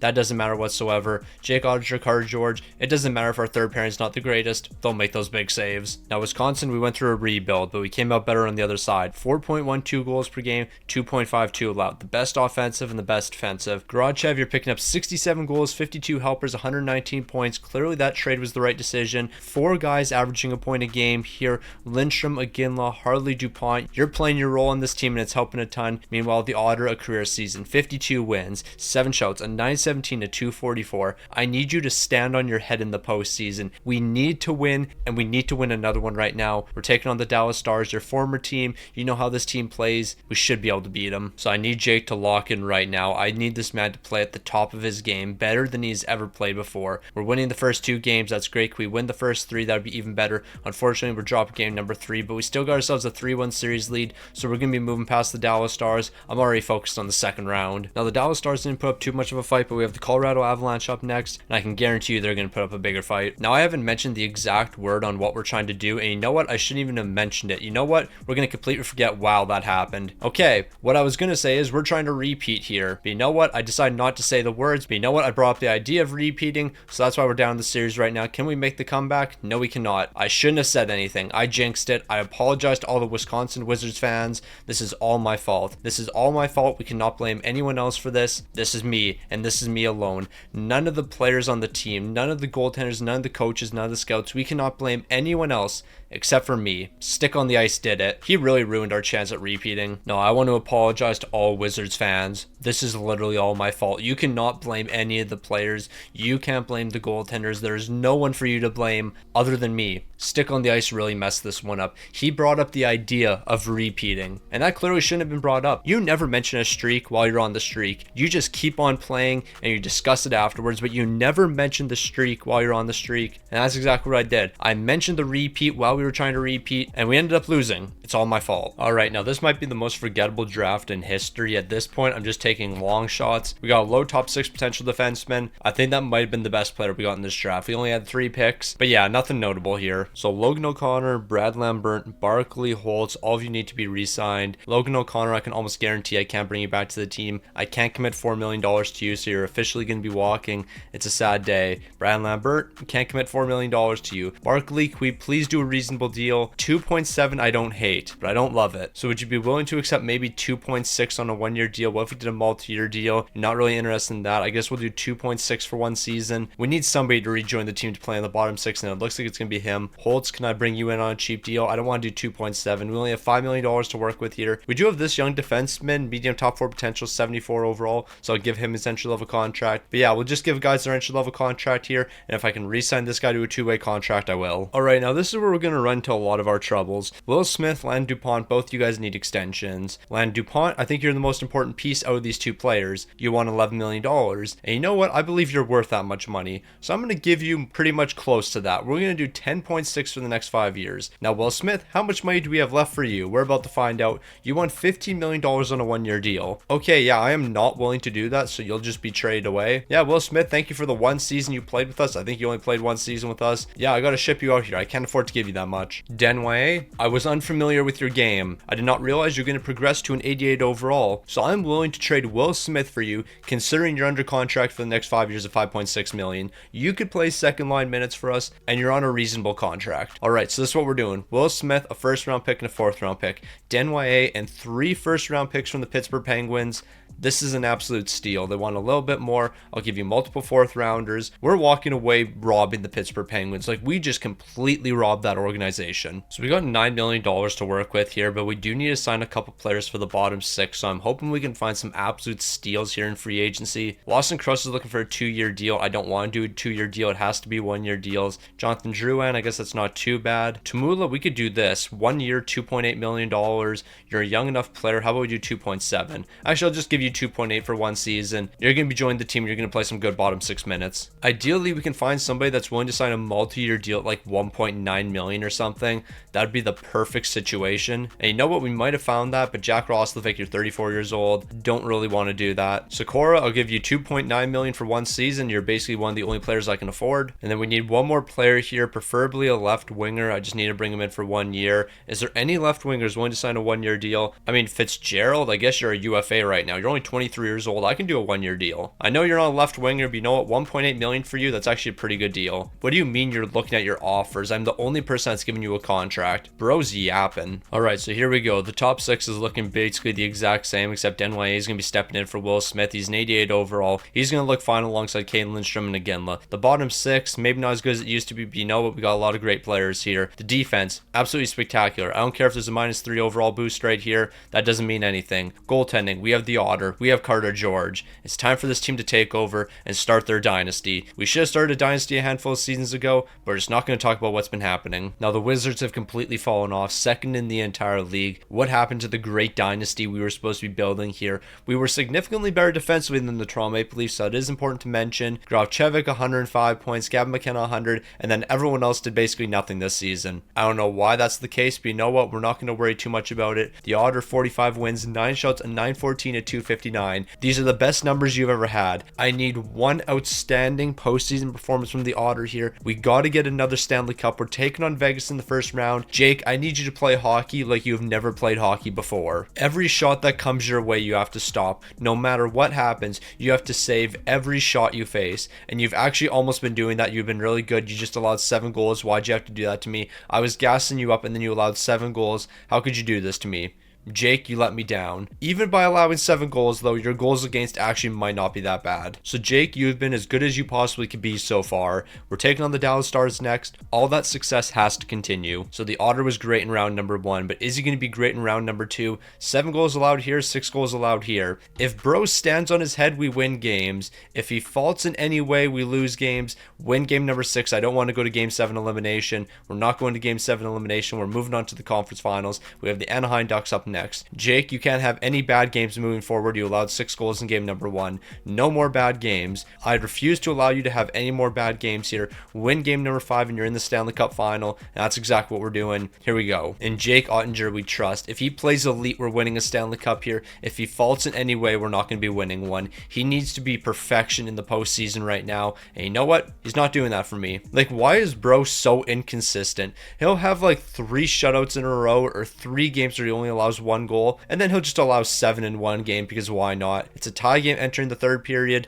Somebody step up when it matters. Nobody stepped up in the 3rd. That's fine because Gravchevic's going to pick up a goal in overtime here. We're winning. He's picking up a goal in double overtime. It was actually Seneca. You know what? I don't care. A win is a win is a win is a win. We're moving on to the Stanley Cup final. Now, Jake Ottinger, you were incredible in that game, but can I get back-to-back great games out of you? I'm a bit concerned because you haven't really been the most consistent. Pedersen's picking up a goal in the 1st period. In the 2nd, Lucius is picking up a goal. Somebody score for us. I need somebody to pick up goals. Sikora's going to score in the 3rd period. But Alex Tuch is also scoring, so we're losing 3-1. Ain't no way. We've lost in the Stanley Cup final yet again. The boys just refuse to step up when it matters. Like, I'm sorry, Game 7 elimination in the most important game, the Stanley Cup final, when the lights are the brightest, our 4th liner is the only guy to score a goal. McKenna, 24 points. Gravchevic, he's picking up 21. Denway, 19. Tumula, he had 18. Bro was playing bottom 6 minutes, yet he was better than a lot of the guys on the top 6. That should never happen. Goaltending-wise, the Otter, 15 wins, 4 shots, a 913 to 264. I can't really ask for too much more. You held up your end of the bargain, but in game 7 of the Stanley Cup final, when it mattered most, when the lights were the brightest, we folded. So you know what? This is a decent start. With that Pittsburgh 1st round pick we got, we're getting a medium top 6 potential player. Medium top 6 potential players aren't really what I'm striving for here. I'm kind of looking for some mediumly potential players. We could potentially get one here. Are we going to be walking away with a mediumly potential player? Medium top 6 potential, but he's a 77 overall. So you know what? That's another great pick right there. And I'm not going to lie, I did not realize that we have basically no draft picks because we did trade them all away. So yeah, we only had 3 picks in this draft. I mean, we walked away with 2 good prospects, so I'll take it. All right, so we're done with the draft here. It's time to re-sign players. Tumula, I don't think we're bringing you back to the team because we only have 2.5 million. So yeah, you won't return. Barkley, I can almost guarantee you won't be returning. You want 1.7 million. I take it all back. You will be returning. Could we do 1.6 million? Hopefully you're willing to accept 1.6 million. Then again, that only leaves us with 900K. So yeah, we are going to lose some people pieces here. I take it back. Apparently that leaves us with 1.9 million. Not really too sure how that math works, but you know what? I'll take it. Fitzgerald, am I going to be able to keep you around? You want 1.8 million, but I can qualify you as an RFA, and then maybe you're willing to accept your qualifying offer, but I can't actually afford that. I'll still give it to you. If you return to the team, you do. If you don't, you don't. It's just the way she goes. Sakura, I would like to keep you for cheap, but you want 2.9 million. That's not going to happen. So Tamula, Sakura, both you guys are walking, and then when it comes to these rookies right here, I'll go ahead and sign them. Now we have to make a decision here. We do have this defenseman that we have to re-sign, and I know for a fact we do have enough money for him. Actually, I'm really contemplating bringing this guy back because we could sign him for really cheap. Like, we could probably be looking at like 5.5 million or something. If I offered him 5.6, he's saying no. How about 5.8 million? He would say yes to 5.8 million. 5.8 for the next 6 is actually a very reasonable price. Now, when it comes to goaltending, though, we might be losing Jake Ottinger this season. However, Carter George, I think you could be our starting goaltender. As an 85 overall, you wouldn't be too bad here. If I locked you down to a 3-year deal or something, you're looking for 3.7. If I did a 2-year deal, we could lock you down for 1.8. I'm willing to do 1.8 for the next 2 years, and then Carter George is our starter. It's the same price he's getting paid right now. We might trade Jake Ottinger away just to free up that 8.1 million so we can rebuild our bottom 6. Okay, so this is what I'm kind of thinking. We trade Yakimchuk away. That frees up 6.3 million, and then we give all of that money to this defenseman right here who's younger and is only 2 overalls lower. Matt Schaefer's locked down for 5.6 million. We bring in a new defenseman for the third pairing. He only has to be like an 81 overall, so we can get that really cheap. We trade Jake Ottinger away. That frees up about $8 million. Then we can rebuild the bottom 6. That's the plan. Okay, so here's the trade I'm thinking. Jake Ottinger, Carter Yakimchuk, a second and first rounder sent over to the Dallas Stars. We bring in Andrei Lazarev. He's an 84 overall. He could be a good defenseman for us. We also get a first round pick in this deal. I would like to get Dallas's first round pick for 2034 because I don't think that team's going to be that good. So I'm willing to give up our first, second, and third rounder for 2034 in order to get that first rounder. They're actually willing to say yes to that, but we need a little bit more. Do we have any young prospects we could trade away? I don't think we have any good young prospects we could trade away. I mean, I guess I could trade this mediumly potential player. We just drafted him. He fits the trade block. I'll offer him in this deal, and it looks like that will be enough. All right, so we're going to bring in a backup goaltender. That's going to be Matt Guzda. It's going to be 1.275 million for 1 season. That's a really cheap contract for our backup. That leaves us with $13 million to work with, so let's sign a handful of players. I do want to point out Will Smith is available in free agency, so trading him away was clearly the right decision. All right, so let's bring in some cheap players. Nick Robinson, we can bring you in for 1.7 million to play on the bottom 6. That's actually not too bad, and I'll give you 1.7 million. So he's locked down for the next 2 years, 83 overall. That's actually a pretty solid contract. Outside Nick Robinson, though, I don't want to lock anyone down to multi-year deals. Sam Steele, I can bring you in for 1 season. We'll do 2.1 for 1 season for Sam Steele. And then Drew O'Connor, you're 34 years old, but 850K. I can't pass that up. We had Logan O'Connor on the team. Now we got Drew O'Connor. Also, shout out to Denwye for dropping to an 84 overall. I hate you. Like, why'd you do that? It doesn't make sense. Bro was literally an 88 overall and decided, no, I'm going to drop to an 84. So I guess that trade with Pittsburgh didn't work out really for anybody. Pittsburgh had to give up Denwye and 3 first-round picks. We got Denwye, but he dropped 4 overalls, and then Pittsburgh didn't even re-sign Will Smith, which is actually probably for the best because we own their first-round picks. All right, we are about to figure out if Stick on the Ice is the stupidest person of all time. I accidentally simulated up to the beginning of the season. Now we have to see if we can give this man an extension. He wants 6.7 million now in only 3 years. I'm an idiot. I'm a big stupid idiot. So yeah, here's 6.4 for the next 3 years. Well, that's what I get for trying to do too many things at once. But here's the team. Denwye, you're 85 overall. You're an absolute fraud. The top 6 still looks great. The bottom 6 is looking pretty solid. The defense looking great, except for the fact that I just gave this man how many millions of dollars, and he's playing on the third pairing right now. So yeah, we'll figure out what we're going to do with him in the future. Carter George, it's time for you to take over. You're the guy moving forward. I need you to be a superstar. All right, Wisconsin, you won 64 games this season. First in the entire league. There is literally no excuses. Carter George must have been incredible. Grovchevic, he picked up 79 goals. I don't know what you could say is wrong with this team, because there is nothing wrong. Goaltending, Carter George, 51 wins, 5 shots, a 924 and a 229. Bro was spectacular. We have the postseason now. These are games that we can't lose. I hope the team understands we cannot lose these games. We have to win 16 and not lose 4 in a 7-game series. Like, we're first in the entire league once again. The team's virtually perfect across the board. There's nothing that could potentially stop us other than ourselves, because we will always somehow find a way to let ourselves down. Can we take a commanding 3-1 series lead? Of course we can't, because we haven't been great defensively so far. We need the defense to absolutely lock in. Goaltending has to be great. You know what? We're going to pretend that game didn't happen. We're just going to simulate game number 6, and we're going to play some great defense and win that game. We're going to move on to next season. What is this team doing? We won 64 games. and we couldn't even win 3 games during the postseason. We lost in a 6-game series. Okay, you know what? That explains it all. Sam Steele was our best player, and bro is 35 years old. In what universe is Sam Steele gonna be our best player? Car George, you had an 883 and a 348. Remember what you had during the regular season? Maybe try to do that in the postseason next time. No, that's ridiculous. Now, after that disappointing playoff run, if you can even call it a playoff run because we lost in 6 games, we are going to be responding in the draft, a mediumly potential playmaker. But yeah, that doesn't really help me too much considering we're trying to win right now and we keep losing in the playoffs. Why can't this team win? I guess on top of getting that mediumly potential player, we did get this medium top 6 one, so I will highlight him as well. We can't just focus on the mediumly potential players. We gotta show love to the medium top 6 guys too. So Carter George, you might have been incredible last season, but how long can you actually be our starting goaltender? I'm not too sure. So we're gonna draft Weaver, mediumly potential, but he was also a gem. So as long as he develops, he's gonna be our goaltender for the future. Now Sam Steele and Barkley probably won't be coming back to this team. I mean, Sam Steele won't be. He's 35 years old. Barkley, can we do less than $2 million? I don't want to give you 3.1, so you're gonna leave. Fitzgerald, you didn't play for us last season, but I wouldn't mind keeping you on this team, especially if we can do sub $2 million. But even $2 million on the dot isn't too bad, so that's what you'll get for the next 3. So he's going to be returning to the team. With everybody else here, we're probably just locking them down to 2-way contracts. Also, I gave Guzda 1.2 for the next 2 years to be the backup. Now, thankfully, we have a lot of cap space right now, so bringing Ginla back isn't going to be too difficult. 10.7 million seems like a little bit much, so how about we do under $10 million?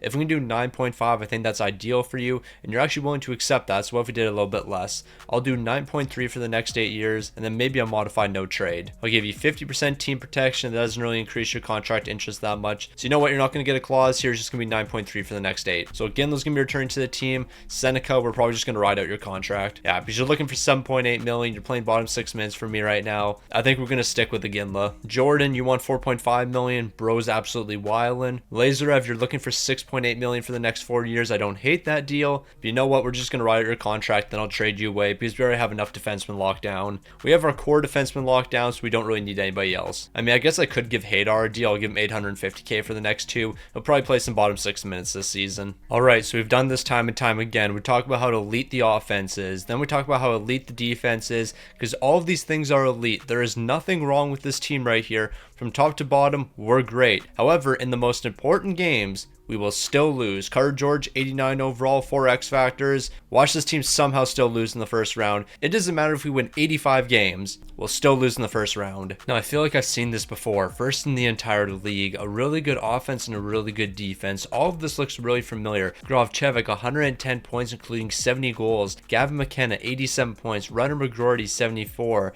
The second line looking really good as well. The defense, absolutely spectacular. Goaltending was perfect. I've seen all of this before. And I saw it all last season when we lost in the first round. We're taking on Vegas. Vegas beat us in the first round last season. They're going to do it again here. I actually don't recall if it was Vegas that beat us last season. I'm assuming it was. Like, Vegas just sounds really familiar. So I think it was Vegas who beat us last season. So hopefully we don't lose to them again. We're winning the first 2 games. Can we win the first 3? Sweep Vegas here. Please sweep Vegas. We're done. We lost the series. Okay, this series is all over. We lost game 4, 6-3. The collapse is happening right now. I see it all happening. We won. I mean, truthfully, we should have won. We were up 3-1 this series, but I expected us to lose. So we got past Vegas, but that's just one team. We still have to beat 3 more teams in the postseason. The next one has to be the Dallas Stars. Now, we have to remember, we're playing Dallas. We own their first round pick, so clearly it's not going to be valuable. Number 2, we have to take on Jake Ottinger. So clearly we're going to lose this series because why would we beat the Otter? I believe we're up 3-1. And we're just going to go with that logic. Win game number 5, we're dropping game number 5. Okay, that's not really the greatest sign here. We're going to win game 6 and we're going to move on. We've lost back-to-back games. The Otters are really about to shut us out. I'm sorry, but ain't no way Jake Ottinger is about to beat us here. We are not losing to Jake Ottinger. We're about to lose to Jake Ottinger. We lost to Jake Ottinger 5-2. This team just annoys me so much. First in the entire league every season, and we always find a way to collapse. Like, I'm fully convinced if we finish second in the entire league,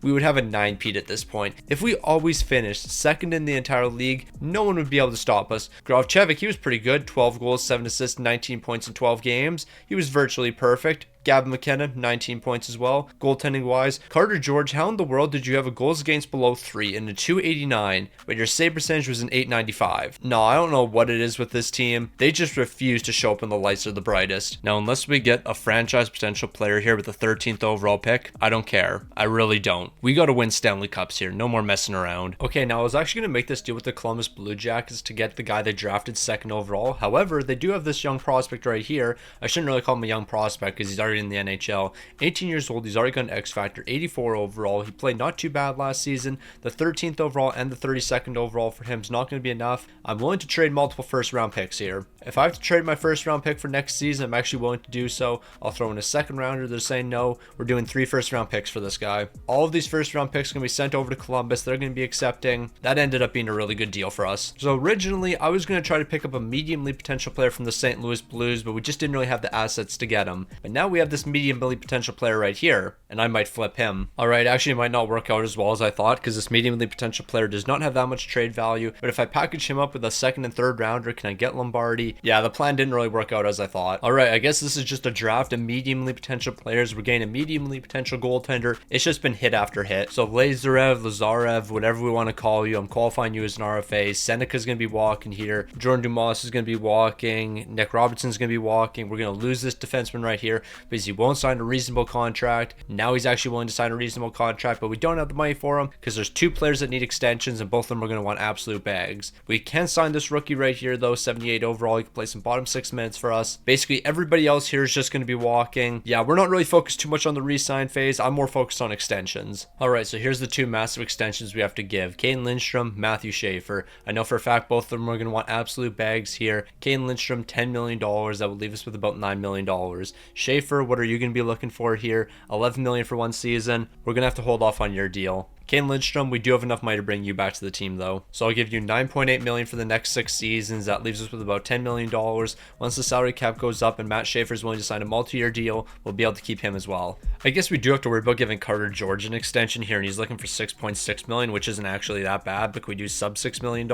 Yes, we can. We're probably going to be looking at about $5.8 million. So 5.8 for the next 5. That keeps him around for basically the rest of his prime here. Maybe I should have signed this goaltender right here who has medium league potential and is only 22 years old. Could have given him an 8-year deal. Never mind. No, I couldn't have. We're not going to worry about this right now. Let's just clear up some cap space and just figure out who's going to be on the team for next season. All right, so this is what we're going to do. It's just going to be 1 for 1 here. We're bringing in this high top 6 potential player who's an 87 overall. Bro's going to be an absolute stud lockdown for the next 2 years. I think in the future, I wouldn't mind re-signing him. I think he could be a valuable piece for us. But now that we've done that trade, we got to pick up a couple guys in free agency. All right, so this is going to be the 1 free agent signing. It's going to be Person, $4.2 million for 1 season. He's an 83 overall. I just need to play some good bottom 6 minutes. And you know what? We actually have $6 million left, so we could sign one more player here. Dalibor Dvorsky, you will be that player. I actually can't do quite $6 million, but how would I just do 5.9 with a no movement? Like, I'm only keeping you for the 1 season, so why not? Dalibor Dvorsky, I will never forgive you for this. Why wouldn't you sign with us? Alright, I really have nothing to say about this team, and we all know why I have nothing to say. Because if I say anything good about this team right here, they will completely disappoint me once the playoffs come around. Carter George, you have dropped 4 overalls to an 85. I am so happy I just gave you a big contract. Nothing has gone right this video. We've won 1 Stanley Cup, and this is year number 11 right here. We're in year 11, and we've won 1 Stanley Cup. How are we losing all the time? Nah, sometimes I really just don't understand it. Like, I can maybe understand it if we were like constantly finishing like 8th, 9th, or 10th in the entire league. But nope, we have consistently been number 1 and number 2 in the entire league. But somehow when the postseason comes around, we don't even make it to the conference finals. We have a better chance of losing in the first round. It doesn't make sense. Wildcard teams have seen more success in this video than the President's Trophy winners, and that doesn't make sense. So I'm happy to say we're guaranteed a Stanley Cup this season. We're 2nd in the entire league, so you already know that means we're going to be bringing home a Stanley Cup. 3.87 goals per game, the best in the entire league. When it comes to our defense, 2.55, also the best in the entire league. So after having the best offense and the best defense, we're 2nd in the entire league. I don't care if it doesn't make sense here. We're finally going to win a Stanley Cup because we're 2nd in the entire league. league. Carter George is going to put on a masterclass here. Everyone on the team is going to step up in the most important moments. We are going to smoke Utah, and we're going to go 16-0. Am I setting unrealistic expectations? Absolutely. But I don't care if they're unrealistic expectations. We have to win. I need that. What are we doing? Why did we drop game one? Why did we lose game one? This team will never do anything simple. Like, God forbid we just go 16-0 in the postseason. Nope, we have to lose game number one. Yeah, we've dominated in 3 straight games, but I do not care. I don't care whatsoever. Why did we lose game number one? We are supposed to be the best team in the entire league, and we're losing game number one to a wild card team. We had the best offense and best defense, and we're losing to wild card teams. It doesn't make sense. We're winning game one, we're winning game two. Can we win game three here? Of course we can't. We're dropping back-to-back games. What are the odds it's going to be 3 straight games here? I expect it to be 3 straight games. We lost 3 straight games. This team infuriates me. Like, at this point, I'm honestly just impressed. I am impressed that we can build such a good team, yet they can completely fold every time it matters. We're winning 7-3 in game number 6, but we still have game 7. So both teams are 7-4 in the postseason. Only one team is going to be moving on here. Is it going to be the Wizards or is it going to be the Blackhawks? It should be the Wizards. We're up 3-0 right now. It is now 3-3. It's now 5-3. I got nothing to say. That's funny. That honestly right there is just funny. How in the world did we score 3 goals in the first period only to lose 5-3? I'm laughing through the pain. I honestly am. How in the world did we allow 5 unanswered? We are the second best team in the entire league with the best offense and best defense. We had a 3-0 lead after the first period only to lose, and Tampa's winning the Stanley Cup. I don't know what to say. I really don't. Like, it's funny at this point. Like, it's actually humorous that this team could be so good during the regular season, and then in the postseason, they find the most impressive ways to lose. Like, I'm not even mad. I am impressed. How did you score 3 goals in the first period and then lose? Carter George didn't have bad numbers. The offense wasn't even bad. But even with all of that, we still lost. I don't even know anymore. Alright, if last season wasn't bad enough, we went 0 for 6 on draft picks. Just miss after miss after miss. We can't catch a break. Alright, I goofed. I goofed big time here. Matt Schaefer, you will not come back to the team. We don't have the money for you. We're losing Matt Schaefer. I have not been cooking in this video. I'm not going to lie. Like, I have just been making so many mistakes. We haven't been seeing success. I don't know what I've been doing. I got to lock in, though. So Matt Schaefer's leaving the team. We're losing him. Person, can we keep you on the team? Will you sign a cheap deal? No, you will not. So you're going to leave. Lee's leaving the team. Nothing good has happened in the past, like, 3 years. All right, so Gavin McKenna's needing a contract extension here. And you know what? I just noticed something. Okay, well, Gavin McKenna, you probably won't come back to the team because you're wanting $17 million.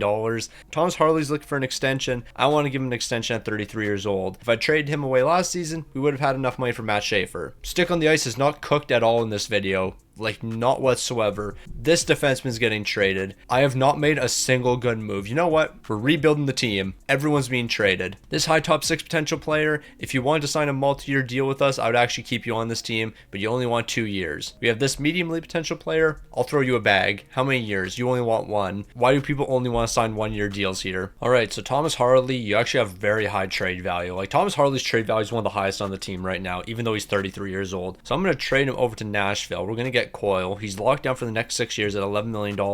He's a 90 overall. We're also going to get these 2 other medium league potential rookies. Both of them are going to be really good players and they can immediately jump to the lineup. We're going 1 for 3 here, and we're still trading Gavin McKenna away. So this is what I'm thinking. Gavin McKenna, Arkhipov, I'm going to send both you guys over. We bring in Giordano, medium league potential, 11.8 million, locked down for the next 5. Soderstrom, 4 years at 11.4 million, so he's locked down for a decent amount of time. 2 first-round picks as well. Is this going to be accepted? San Jose is going to say yes to that. Now let's just take a quick look at our defensive core, because I think we only have like 4 defensemen here. That's actually a lie. We have 5 defensemen. We have Len DuPont, Giordano, Soderstrom, Spalding, Horkoff. He's a 78 overall. That's good enough for the 3rd pairing. We have to bring in 1 more left defenseman. When it comes to the forwards here, we're actually not too bad of a situation. However, there's a couple guys on expiring contracts, like a handful. So I don't know how that's going to work out. So Rudd and McGroarty, do I want to keep you around? You're 31 years old. You're looking for 13 million, so you're going to be traded away. All right, so Denwye, you're actually willing to accept a very reasonable deal. We'll do 6.6 for the next 3 years. That's a very cheap contract, and it works for me. Ryder McGroarty's going to be traded away. We're going to write out this player's contract right here, and we'll trade away his RFA rights. Fitzgerald, I'm probably going to have to let you walk here. I just don't think we're going to have the money for you. You want $3.8 million. I can't do that. I would like to sign this medium league potential player, but he only wants a 1-year deal, and I can't do a 1-year deal. With everybody else, I'm kind of hoping we can do some cheap contracts here, because we really can't afford to pay anybody. All right, so this is what we're going to do. Ryder McGroarty is going to be traded over to the Washington Capitals. We're getting Backer and we're getting Foster. 2 guys that are going to be locked down for the next couple of years. They're going to be good pieces for us. We're also going to get a 2nd-round pick in the deal. Apparently, Washington thinks they're getting a steal right there. I mean, considering how much you're going to have to pay Ryder McGroarty, I don't know if you're really coming out on top. Now, all we have to do is sign 1 defenseman, and there we go. We're signing Randy to the team.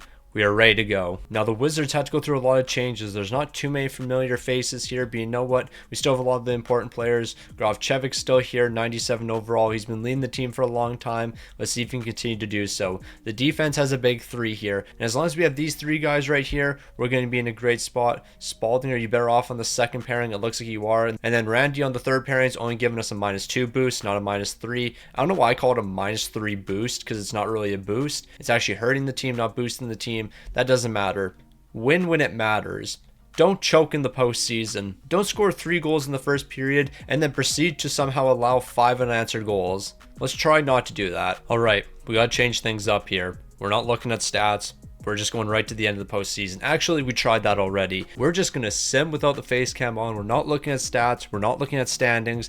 We got shut out in game number 1. You got to be kidding me. 6-0 in game number 1. This is a joke, right? This has to be a joke. I don't care if we're up 3-1 in this series. This has to be a joke. 6-0 in game number 1. No, this is ridiculous. We had a 3-1 series lead, but we're slowly losing that one. We better not lose back-to-back games. Thankfully, we're not. We're off to the 2nd round to take on Utah. So Utah, let's see what you can do against the Wisconsin Wizards right now. We're winning game number 1. We're winning game 2. Let's win 3 straight games. The collapse has begun. I knew it. The second I saw us lose that game 2-0, I knew the collapse had begun. We're going to lose 3 in a row. I saw that one coming. We're going to win game number 6. I don't even have to jump into it. We're going to win game 6, and we're going to lose this game in overtime. I have played this game so much, I know the trends. We're going to lose this game in overtime right here. So let's go ahead and simulate the first period. We scored a goal. That's great and all. We're picking up 2 more in the second. That's cool. They're going to score 3 unanswered. Okay, we actually won. Maybe I don't know the trends. Maybe I was just completely yapping. But we won in game 7. Shouldn't have been that close, but it was. So let's just move on to the conference finals to play Vegas. One team I definitely didn't want to play because I feel like Vegas just has our number. They will always find a way to beat us. We're winning game number 1. That's big. We won game 2. We won game 3. At one point, we had a 3-0 series lead. You better not lose 4 straight games here. We're in the Stanley Cup final. We've made it back to the Stanley Cup final. I need the Wizards to win. We have to win right here. We have gone through so many trials and tribulations. We have to win. We very rarely ever get to the Stanley Cup final. When we do, we don't have the greatest record here, but when we do, we have to capitalize on these opportunities. Beat the Philadelphia Flyers. We lost game 1. We lost game 2. We're down 3-1 in the series. This pains me. This pains me so much. Why can we never win? So here we go. Game number 5. We have to make the massive comeback. Again, let's scoring in the first period. We're exchanging goals in the second. Do we lose this game? No, we didn't. We got game 6. So we got game 6 up next. We still have to win 2 more games. We have to make a 3-1 series comeback because the Wizards are complete and utter frauds. Giordano's picking up a shorthanded goal in the first period. That's great. We allowed 3 unanswered, but luckily Kane Lindstrom is going to be responding. We need a massive 3rd period, and we just didn't get it. Bysted's picking up a goal 6 minutes into the 3rd period. Because of that, we're losing in the Stanley Cup final yet again. We have a 1-3 record in the Stanley Cup final. This team never shows up. Like, I don't get it. I truly don't get it. We finished with 57 wins. I believe we were the best team in the entire league. Nope, we were 2nd in the entire league. Of course, the one team better than us, the Philadelphia Flyers, the President's Trophy team, actually won the Stanley Cup. It doesn't make sense. Carter George, great and all. We lost in 6 games to the best team in the entire league because it wasn't us. The one time we don't finish first in the entire league, we don't win the Stanley Cup. I honestly don't know what it is. What about this team doesn't allow them to win when the lights are the brightest? We have a couple guys here on expiring deals, but we just don't have the money for a lot of them. Bro wants 7.5 million. We only have 4 to work with. Can we sign this high top 6 potential player? He wants 9.3, so that's not going to happen. Fitzgerald, can I keep you around on a cheap deal? I wouldn't mind that. 3.8 million for 2 years. It's a bit expensive. Randy, you're going to want $6 million.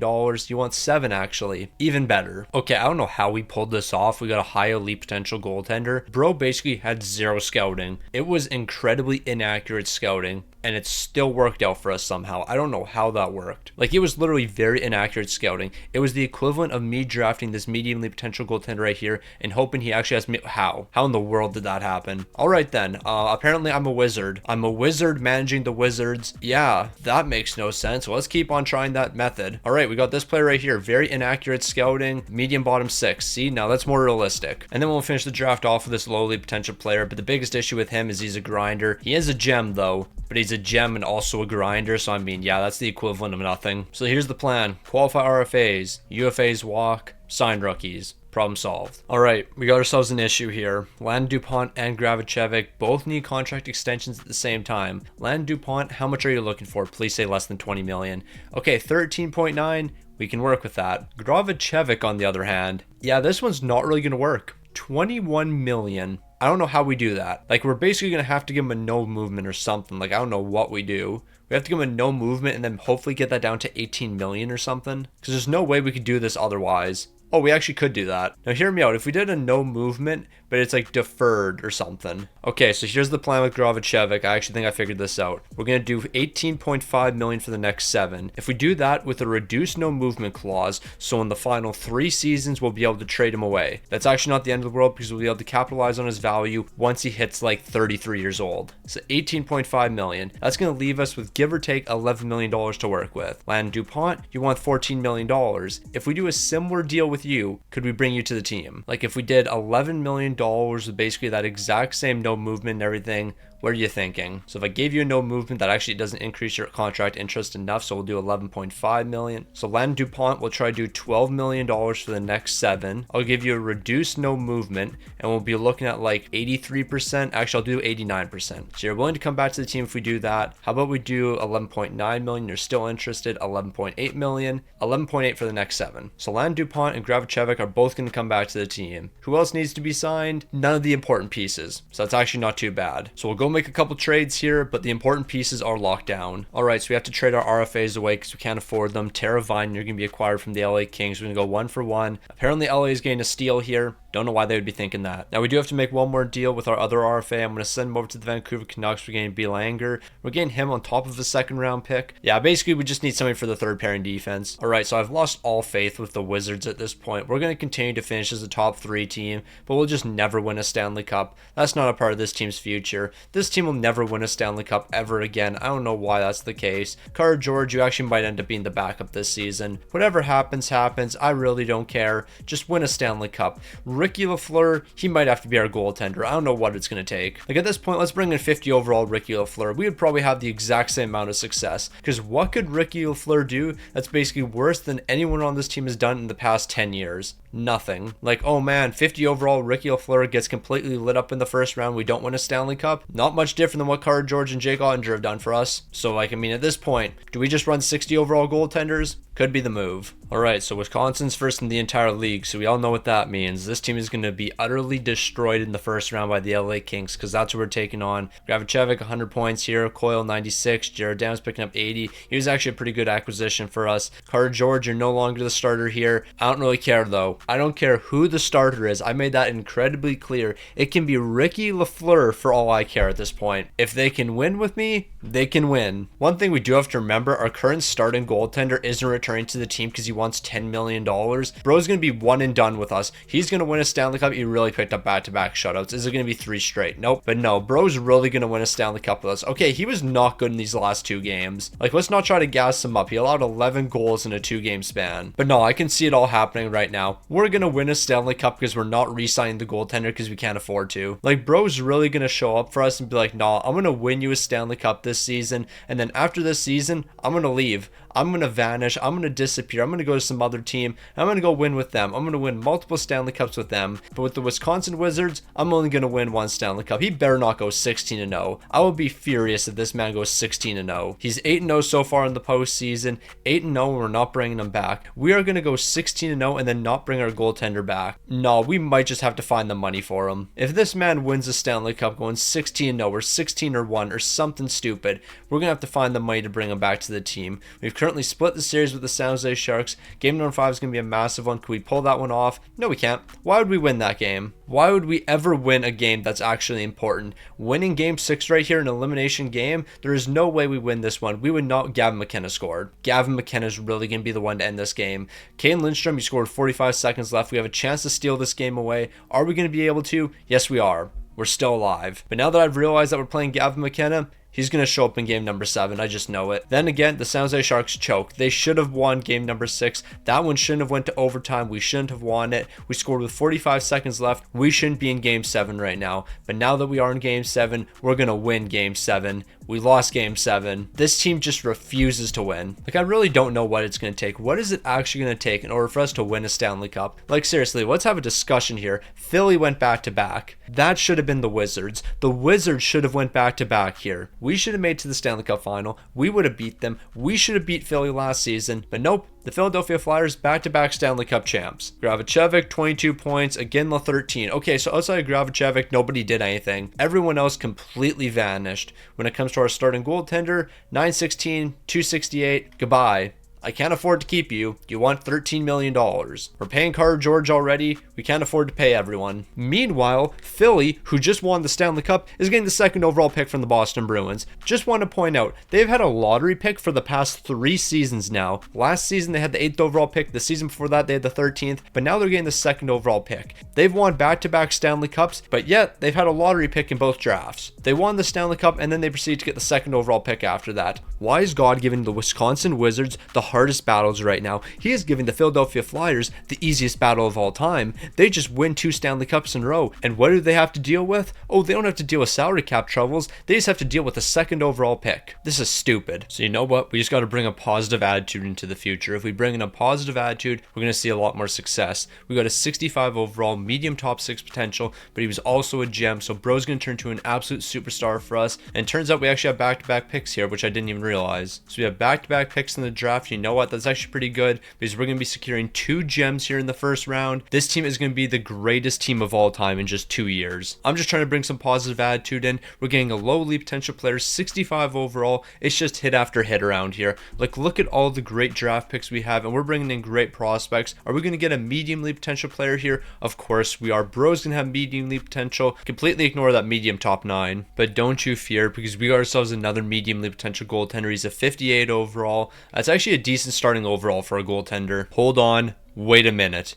Medium franchise. Now, I doubt he's going to have medium franchise potential, but that would have been really good. That would have been incredible. I'm low-key disappointed. So we got ourselves $3 million in cap space. So you know what that means? Absolutely nothing. Like, we can't afford any of these guys here. Maybe Hadar we can afford. How much is he going to be looking for? 2.9 million. He's only 81 overall. I don't want to commit that to him. That's just not a good deal. Yoshida, I don't want to commit that to you, so I'll just qualify you as an RFA. But yeah, basically everybody's going to walk here, except for Hughes. Show to Hughes, we're going to sign him. Entry level contract, he's a 74 overall. Hopefully he can play some bottom 6 minutes in like 2 years time. But yeah, the main piece we're losing here is our medium league potential goaltender. How much is he looking for? 9.9 million. We can't do that. Alright, so we don't have that much money to work with here. And then we have a bunch of medium league potential players on 1 extensions. Now, barring how much money these guys are looking for and what their deals are, I wouldn't mind bringing some of them back and then maybe just making a couple trades here. Like Hobbs wants 4.2 million. What if we did an 8-year deal? Then he's looking at 6.9. That's not terrible on an 8-year deal. He's a good playmaker, could probably play on the top 6. Even this other medium league potential player, if we did an 8-year deal, he wants 8.3. That's a little bit too much for me. Yeah, I think we're reaching that point in the video where we just have to keep flipping RFAs. Like, we just can't afford anybody. Granted, I mean, we are very top heavy right now when it comes to the money. So maybe we just try to free a little bit of that money up. Like, not everybody can be making $9 million. So yeah, let's try to free a little bit of money up here. Let's figure out who the untouchable pieces are. Grachev, of course, he's going to be untouchable. DuPont DuPont's going to be untouchable. I would like to say Coyle's untouchable, and I think he will be here. Giordano, you're probably going to be untouchable. Everybody else, I'm willing to move to free up cap space. Like, see, I could bring Spalding back to the team. He's an 82 overall, medium league potential. We could probably sign him for around $6 million, and that would be a really good deal for a medium league potential player. So we're going to make a lot of trades here. I want to try my best not to be just flipping RFAs like all the time. In my previous 25-year rebuilds, I've always just flipped RFAs. We have them for their entry-level contract, trade them away. I want to do that as little as possible in this video. Now, this is what we're going to do. Soderstrom, you're getting paid $11.4 million. I'm going to trade you away. We're going to get Lashoff from the Boston Bruins. Now, he's almost half of what you're getting paid. Once we pay our other medium league potential defenseman, we are getting 2 defensemen for the price of 1. That's the kind of deals we have to do here. We have to find players on really good contracts, and we're going to have to get a lot of value out of players like that. On top of him, though, we're also going to pick up this young prospect, 74 overall. He has 2 years left on his entry-level contract. In the future, I think we could sign him for fairly cheap. So I'm going to send this package over. They're saying no. I guess we're just going to go 1 for 1 here. But honestly, that works for me because we free up a lot of money there. All right, so this is the next deal. It's going to be Kane Lindstrom for Murata. We're going to free up about $2 million in this deal. We're also going to pick up Frank Nazar at 50% retained, so he's only going to cost us $1.4 million for the next 2 first-round picks and a second-round pick. I really like this deal. I do want to walk away with those 2 first-rounders, though. Like, at the very minimum, you have to give me 2 first-round picks. I'm even okay with exchanging first-rounders. So I'll give you our first-round pick if you give me 2 your first-round picks. They're saying no. How about I give you Vancouver's second-rounder?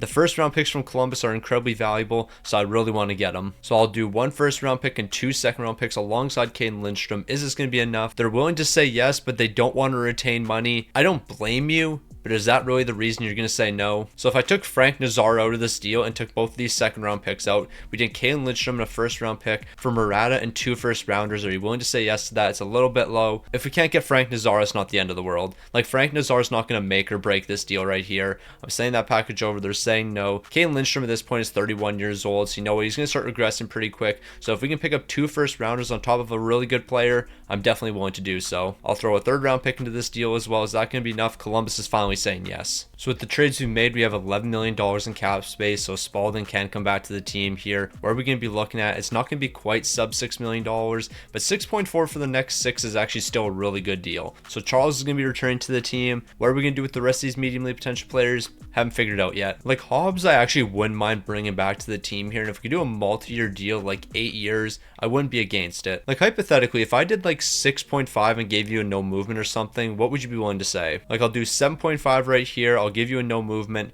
That's still not enough. I don't really want to go more than that. How about if I took a year off that contract? How about 2 years? So what if we did something like this? Randy Hobbs, $6.9 million for the next 6 seasons. I'll give you a no movement clause, but in the final season, you're going to have a modified no trade. $6.9 million is really not that bad. What if we did 7 years? He doesn't really want to say yes to a 7-year deal.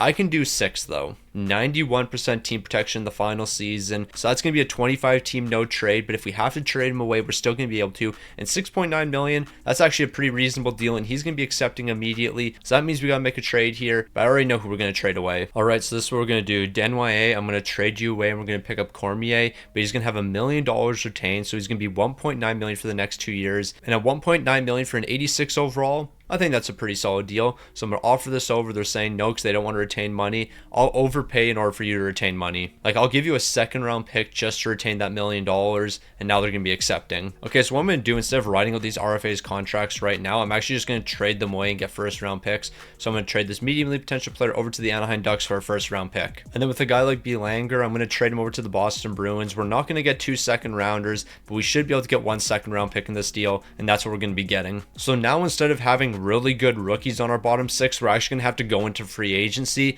and actually sign some players for really cheap contracts. Like, yeah, the team's not going to be as loaded. However, I do think this is going to make the rebuild a little bit more enjoyable. Why am I doing this like 10 years into the rebuild? I don't know, but I'm kind of sick and tired of always just having rookies on the bottom 6, and then 3 years later, after the entry level contract's up, trading them away, getting new rookies, and then trading them after the entry level contract runs out, and so on and so forth. I want to be trading for players who have already signed contracts, or I'm going to trade for players who I'm going to give extensions to, not just players I'll trade for and then after 1 year they're not on the team anymore. Guys, I found the reincarnation of Zadorov. 1.9 for the next 2 years. I also found this other defenseman, 1.3 for the next 2. Don't mind if I do. Okay, I found this good young player, 23 years old. He's an 82 overall. We could sign him to a multi-year deal. We could do 3 years at 2.7 million.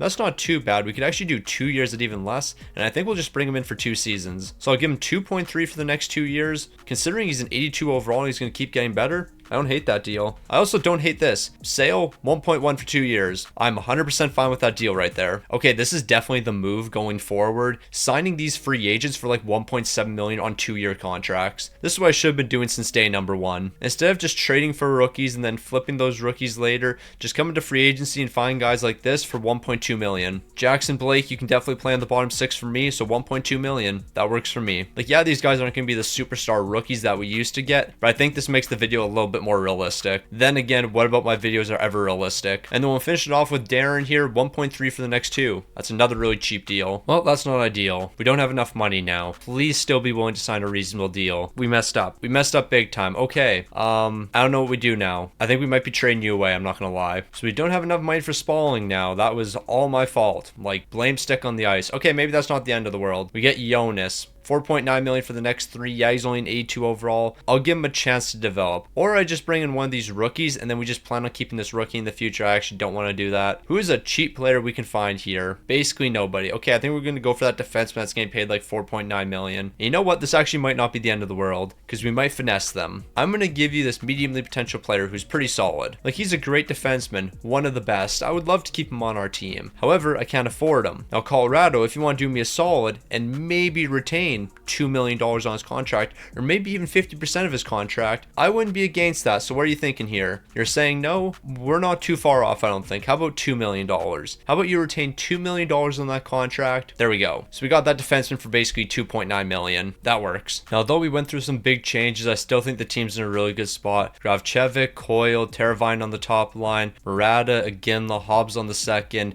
We have some great pieces here. From top to bottom, we're a pretty solid team. I think we're actually going to see more success here because we're going to have to rely on our top guys a bit more. We are going to force these top players to step up when they have to, and if they don't step up, we're going to lose, so it's all on them. Is this good logic? No, it just isn't. We traded away good players for worse players, but the salary cap situation is better. Across the board, all the moves we made, not very smart. But you know what? Who cares? We are going to win. The Wisconsin Wizards need to change things up here. But you know what? I'm being positive. What am I talking about? We made a lot of smart moves, and our team's going to see success because of that. So after making all the changes we did, the Wisconsin Wizards are going to be second in the entire league. The one team ahead of us, yeah, we're just not going to talk about it. Grachev, he's picking up 100 points, 46 goals, 54 helpers. Coyle, 79. Teravine, 64. Iginla, only 63 points. I'm going to be honest, Iginla, you might be getting traded next season. You're going to be 32 years old. I don't really know if having you on the team is going to be the move for us. Moving over to the goaltending, Carter George, you were looking fantastic this season, but you only played 50 games, so you should be well rested heading into the postseason. 5 shouts, a 916, a 238. We got to get ourselves a Stanley Cup here. We went through a handful of changes. I believe the team's in a better spot here. The salary cap situation is certainly better.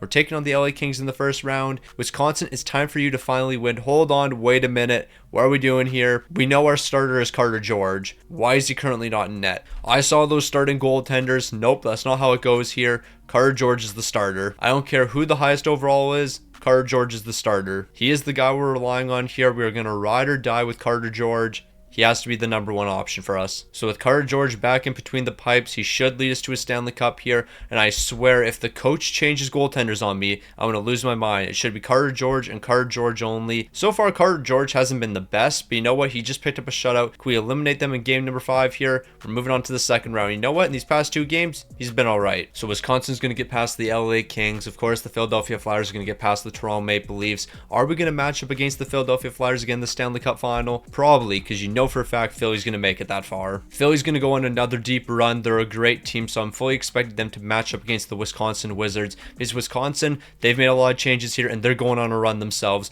Carter George is locked in now. Those first 3 games, forget about them. Ever since those first 3, bro has been unstoppable so far. So we're moving into the conference finals. Carter George once again is having an amazing performance. Game number 2 we're not going to worry about because we're in the Stanley Cup final. Now who are we going to be taking on? Is it going to be the Philadelphia Flyers? No, it is not. It's going to be the New York Rangers. Wisconsin, you are 12-1 in the postseason. Give me 4 more wins. Carter George has been spectacular. He's had the odd bad game, but you know what? In these most important games, he's going to shine. We're going to sweep the New York Rangers. We lost game became number 1. That's perfectly fine though. 3 straight wins after that. Can we make it 4 straight wins? We're finally Stanley Cup champs again. After a long drought, we're Stanley Cup champions. Like, we went borderline 10 years without a Stanley Cup. Like, we were in the utter trenches, but the Wisconsin Wizards finally win another one. And you know what? Maybe we just had to clear up a bit of salary. Maybe we just had to make those changes. When it comes to the guys on the bottom 6, they might not produce, but you know what? They played good defense, and that's all I really needed from them.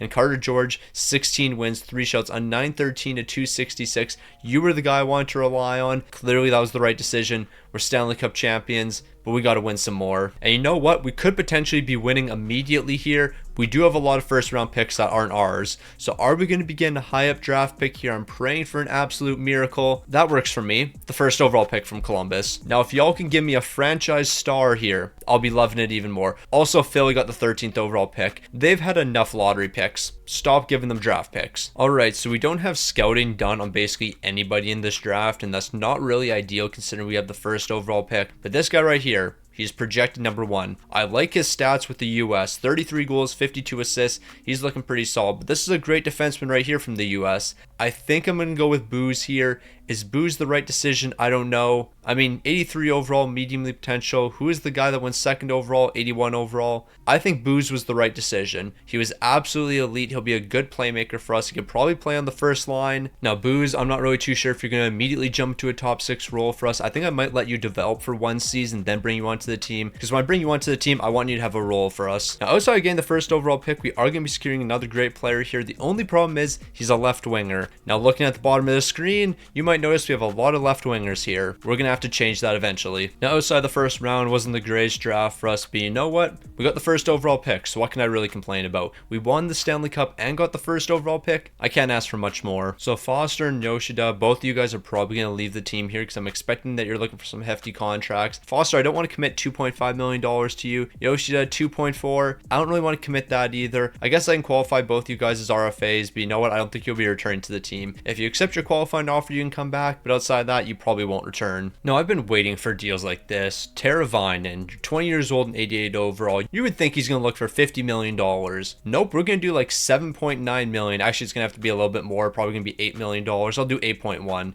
But you get the point. 8.1 for Teravainen, 88 overall. We are in the year 2038 or something. 2038, and he's accepting that deal. We don't see that very often. Amonte, how much are you going to be looking for? $3 million. I could probably give you 2.9. Actually, I'll give you 2.8. I'll do 2.8 and a no movement clause in that final year. I'll actually do 2.6 million. 2.6 with a no movement in the final season. Honestly, that's not that bad. So we'll bring both these guys back, and then with all these other players, we'll just ride out their contracts, and then we'll go sign new players next free agency. Okay, so this is what I'm thinking we're going to do, and this is probably going to be the lone move of the offseason. Iginla's going to be sent over to the St. Louis Blues. We're going to bring in Madden. We're going to bring in Fletcher. Madden under contract for the next 4 years at $7 million.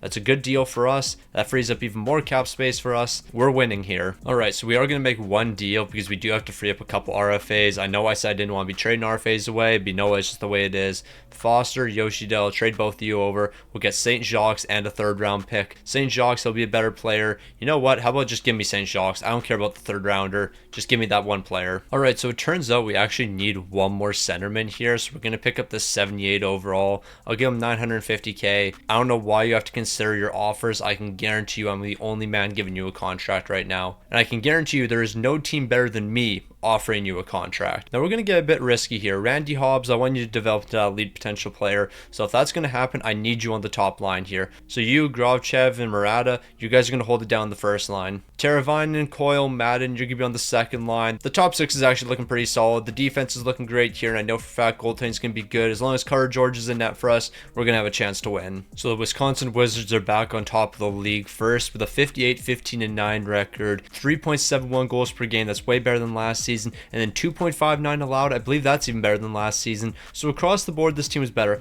However, Gravchevic, only 83 points from you. I'm expecting a little bit more, I'm not going to lie, but you know what? You're still a great player, the captain of this team. You're leading the way. Coyle's picking up 48 here. We had 4 great lines that we could run, and then when it comes to goaltending, Carter George, it looks like you've declined a little bit. 85 overall, only 1 X factor left, but you had 43 wins, 4 shots, a 917 to 240, so I can still rely on you. You're going to step up in these big moments once again. We have the Minnesota Wild in the first first round, it's time to go to work. So Carter George, you know what it takes. It's time for you to lock in again. It's time for us to go to work here. We're taking 2 of the first 3, but we're going to end up splitting the series so far with the Minnesota Wild. Game 5 is going to be a big one. Are we going to win this one? Or are we going to be facing elimination? It looks like we're going to be winning that one. It was a Carter George masterclass. Can we win Game 6 as well and move on to Game 7? It doesn't look like we're going to be winning Game 6, so we're going to have Game 7 in front of us. We're not going to lie, the team's been a little hit or miss so far in the postseason, but you know what? This is going to be one of those games we hit, and we're going to be rolling on all cylinders. Who cares if we're allowing the first goal? But we are going to score in this game, right? Like, we will eventually pick up a goal. We're going to be picking up 2 goals in a 46-second span. We're forcing overtime, and in overtime, we're going to be losing because Lafreniere scoring the winner. All right, so I guess we're not repeating this season because we're losing in 7 games in the first round to a wildcard team after finishing first in the entire league. I feel like this has happened before because it has. Now, though there was a couple bad things that happened, at least the St. Louis Blues are winning a Stanley Cup here. You gotta respect that franchise, the greatest of all time. Now, but in all seriousness, what just happened during the postseason? Like, we were the best team in the entire league, and we lost to Minnesota. How in the world did we lose to Minnesota? Especially when the offense was this good. Goaltending was bad, plain and simple. Carter George, an .890 and a .345. After I saw those offensive numbers, I knew it wasn't the offense. We clearly weren't keeping the puck out of our net. Now, we do have a couple first round picks at play here, so I guess we're going to see what happens. It doesn't look like that Columbus Blue Jackets pick is going to be too valuable, though, so that's a bit disappointing. All right, so there's a good player projected around the 40th overall range, and I think the 43rd overall will be enough to get him. So I'm going to send the 29th overall. We're going to get the 43rd and a future 3rd round pick. Apparently not. Can you give me a future 5th rounder, I guess? I just want to move back in the draft a little bit here. We're getting a future 5th rounder in the deal, so maybe we'll get a mediumly potential goaltender. You never know. So with the 43rd overall pick, you know what? Exactly 43rd overall. We're getting a lowly potential player here. Yeah, that worked out for us. 67 overall. I'll take it. So we have a lot of players that are potentially leaving the team here. I'm going to go through every player though, and if we can get some people on some cheap contracts, we'll bring them back. Cormier wants $8 million. That's just not happening. Horkov, you're looking for 8.4. That is not happening either. Sale, you were a healthy scratch for us. We're going to bring you back on a pretty cheap deal. We'll do 1.3 million for the next 2 years. Actually, I'll do 1.35 for the next 2 years. So yeah, you should play some bottom 6 minutes for us. Then again, that probably wasn't the greatest signing in the world considering you're like 34 years old. You know what? We're not going to worry about it. So Dorov, you want 7.6 million after playing third pairing minutes. All right, I don't know why you think you're worth that. Yaskin, on the other hand, he was in the AHL, so I'll re-sign him 1.35 million for the next 2 years. He can play some third pairing minutes. All right, so now we have to give out some extensions. Giordano, I'm gonna have to pay you an absolute bag here. Are we just gonna be trading you away? 14.5 million. This is a bit of a tough one because we've already committed so much money to Len DuPont. However, if we do a no movement and then just reduce it towards the end of your contract, this actually might not be too bad. So if we do 12 million for the next 6 and then reduce it in the final couple years, I don't hate this deal. Like, we do 81% in the final 3 years, maybe 12.5. Are you interested in a contract like that? It actually looks like you are. So 12.5 million for the next 6 seasons, and no movement, which is reduced. 81% team protection in the final 3 years. Let's do that. So 12.5 million, just a little bit more money is getting paid right now. I don't hate that. Also, Booze, it looks like you're ready to jump to the lineup here, so I'll give you your entry-level contract. You're probably going to play third-line minutes this season, but next season you'll probably have a top 6 role. Jonas, we're just going to ride out your contract because you're looking for like $7 million here. That's ridiculous. Fletcher, if we could do a decent contract on the bottom 6, I would bring you back, and that's what we can do. So I'll do 2.1 million. Actually, we do 2 million for the next 2 years. I'll do 2.1 million for the next 2 years, so you're going to be returning. Hughes, if you're willing to sign a similar contract, I'll bring you back, and 1.9 for the next 2. That's a spectacular deal. All right, so we just have to sign a couple defensemen here. And when I say a couple defensemen, I mean one. We have to sign Danny. And only Danny. We do need to sign one centerman though, so we just get one good centerman on a really cheap contract. It doesn't even have to be super cheap, but you know what? This is good enough for me. 80 overall, 1.8 million, actually 1.6 million. Apparently I can't read, but that doesn't matter. 1.55 million for the next 2 for Robin. So we had lines very similar to this last season, and we saw a lot of regular season success. We're going to end it right there though, because we only saw regular season success, not postseason success. But you know what? Things are going to change here. Carter George is your last season with the team. I should sign this goaltender. How many years left is he under contract? He's under contract for the next 2. Okay, he's taking over next season. There we go. He actually might take over this season. I feel like he should probably take over this season. Now, though the Wisconsin Wizards are 4th in the entire league, it was a historic year. Gravchev, you were pretty good, 121 points, but you had 83 goals. You were over a goal per game with me. You were incredible, an absolute superstar. Hobbs, 102 points, only an 85 overall. That's incredibly disrespectful, but you're going to progress over the offseason. The rest of the team's looking spectacular here. And then when it comes to goaltending, goaltending. How is our rookie goaltender? 35 wins, 5 shots, a 906 and a 270. I think we have to turn to Carter George. Carter George was the better goaltender throughout the entire postseason. He's been able to win a Stanley Cup with us. We're taking on Chicago in the first round. But you know what? I don't want to turn our back on our starter. He's the starter moving forward. I gotta have faith in him. So we're not turning to Carter George. We're going to stick with the rookie here, and the rookie's going to lead us to greatness. A great game 1 win for him. Is it going to continue into game 2? Yes, it is. Can we win game 3? Can we actually sweep the Chicago Blackhawks? Starting off with a sweep would be amazing. Yeah, we have our goaltender. So that was a great round number 1 performance. The Minnesota Wild are going to be falling in the first round, so we're actually taking on the Nashville Predators instead. That makes things very interesting. So we're taking on Nashville. The team has won 4 straight games. Can we make it 8 straight games? Well, we've already made it 5 straight. We've made it 6 straight. Can we make it 7? We're eventually going to be dropping a game here. It's going to be a disappointing loss, 9-3, but we still have a 3-1 series lead, and we're going to be moving on to the conference finals. The team's looking amazing so far. Do I really have to stop and look at the playoff picture? I don't think so. We're moving on to the conference finals. So far, the Wizards have been spectacular, and I need that great play to continue, and I know for a fact it will. We're winning game 1. We're winning game 2. It's a sweep over the San Jose Sharks. We're back in the Stanley Cup final, 12-1 so far. So it all comes down to this one final matchup. We have the Buffalo Sabres standing in front of us. If we beat the Buffalo Sabres, we're Stanley Cup champions. We're winning game number 1. A great start. So far, our goaltender has been absolutely spectacular, and then he allowed 7 goals, but who cares, because he's responding in back-to-back games. A 3-1 series lead yet again, and we're going to turn that 3-1 series lead into a Stanley Cup. The Wisconsin Wizards, Stanley Cup champions once again,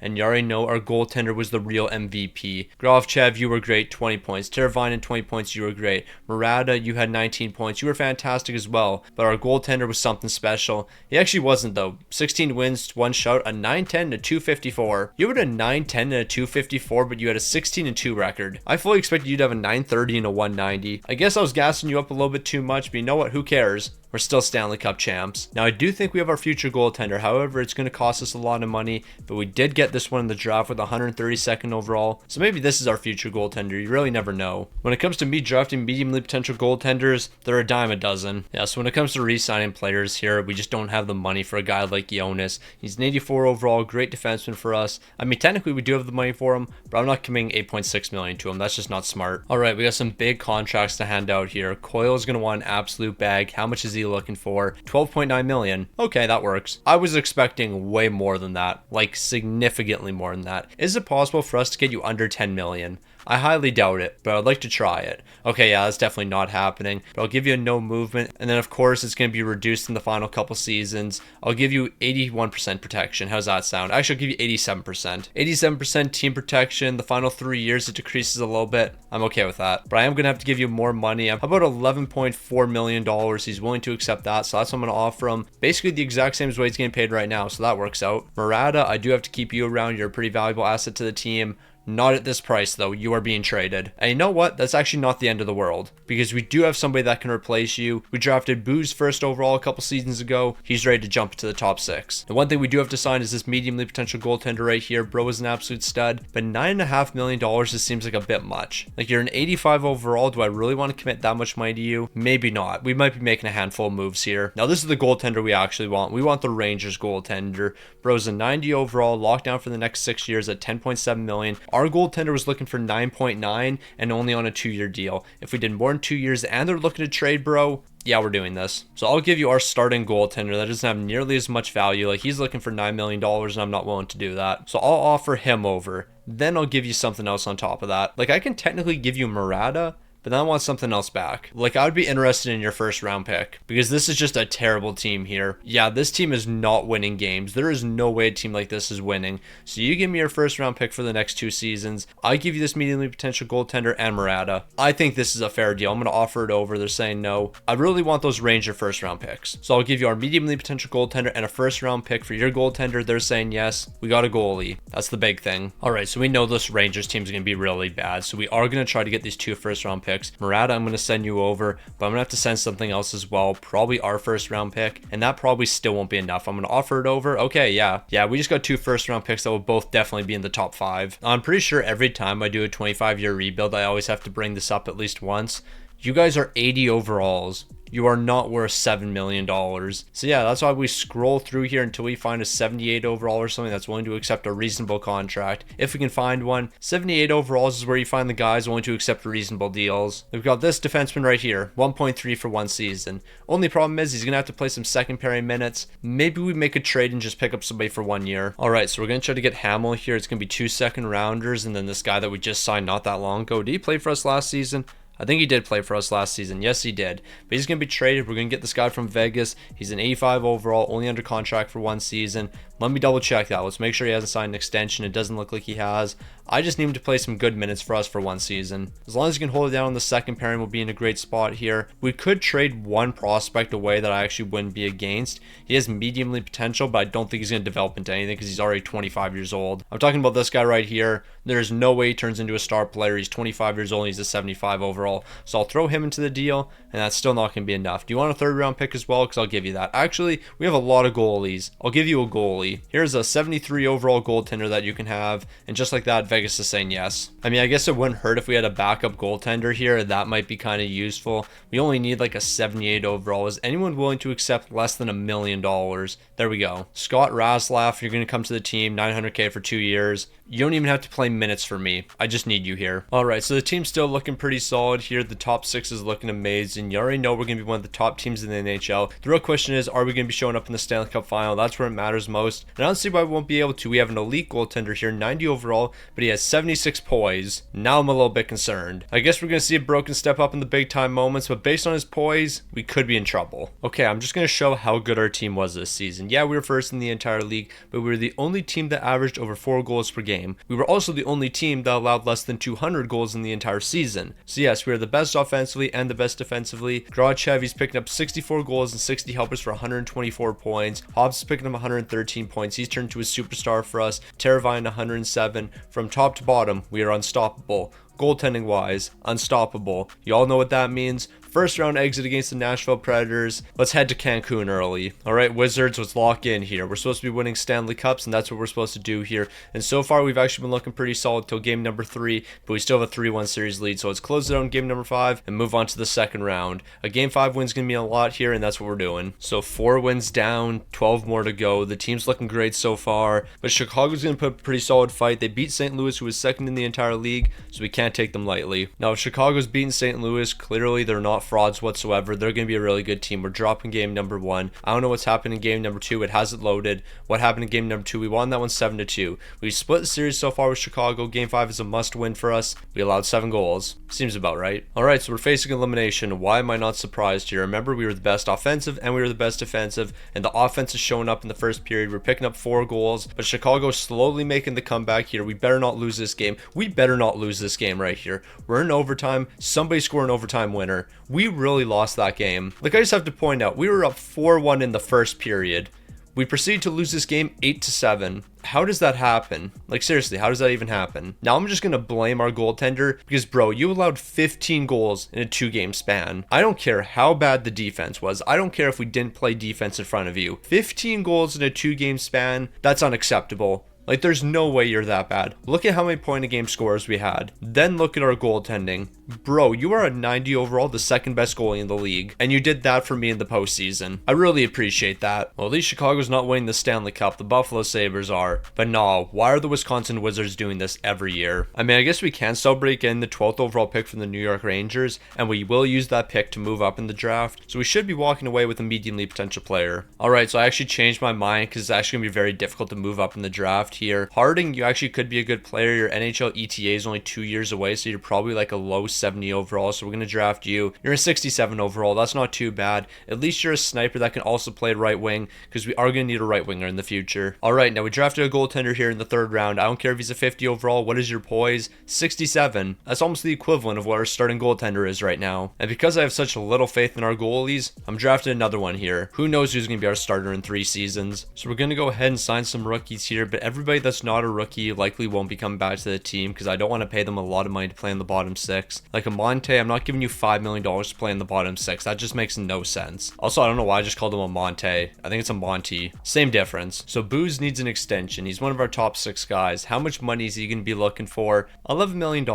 That's actually not the end of the world. Madden, I do want to give you a deal. I think you can play on the top 6. But then again, you have regressed. You're only an 84 overall. Do I just bring somebody else in over you? You know what, you're actually not that bad of a player, and I can afford you and Booze here. So yeah, both of you are coming back. So Booze will do $10.4 million for the next 4 years. You'll play some good minutes for me, and then Madden will bring you to the team as well. But are we actually going to have enough money for you? It's going to be pretty close. We have to do sub $9 million if we want to bring you back to the team. I don't know if we'll be able to do that. We'll have to do like 9.1 million, 9.2 actually. So we'll have to trade somebody away just to free up like an extra $1 million. Or do we have to? He immediately accepted. How much does that leave us with? We're going to be very close. All right, we got to bring in some guys for the bottom 6. We're going to start with Adam Kelly. It's going to be $2 million on a 1-year deal. That's going to be a good enough contract for an 80 overall to play on the bottom 6. All right, we got ourselves another older player, $2.1 million on a 1-year deal. He'll play 4th line right wing for us. All right, we got a legend. Ivan Miroshnichenko is still in the league, 1 year at $1.8 million. He's getting a Stanley Cup with the boys. That's for a fact. Now we do need to sign some defensemen here, and this is where it's going to get incredibly difficult because we have no money and all defensemen want $1 billion. So is there any defenseman we can sign on a 1-year deal at a reasonable price? No, there is not. No defenseman want to sign reasonable deals. So yeah, we're going to be walking away with a very mid defenseman here to play on the second pairing, but we have no other choice. Gustafsson, you're one of the best options, and I might have to sign you. 3.7 for 1 season. I need you to play some third pairing minutes for me. We are desperate. And then we'll go ahead and just find some really cheap players. $1 million, found somebody. There we go. Pauk, welcome to the team, $1.8 million. And then I think we might need one more defenseman. I actually don't recall. We're either at 6 or 7 right now. Marlowe, you're actually a 79 overall, so I can do a multi-year deal with you.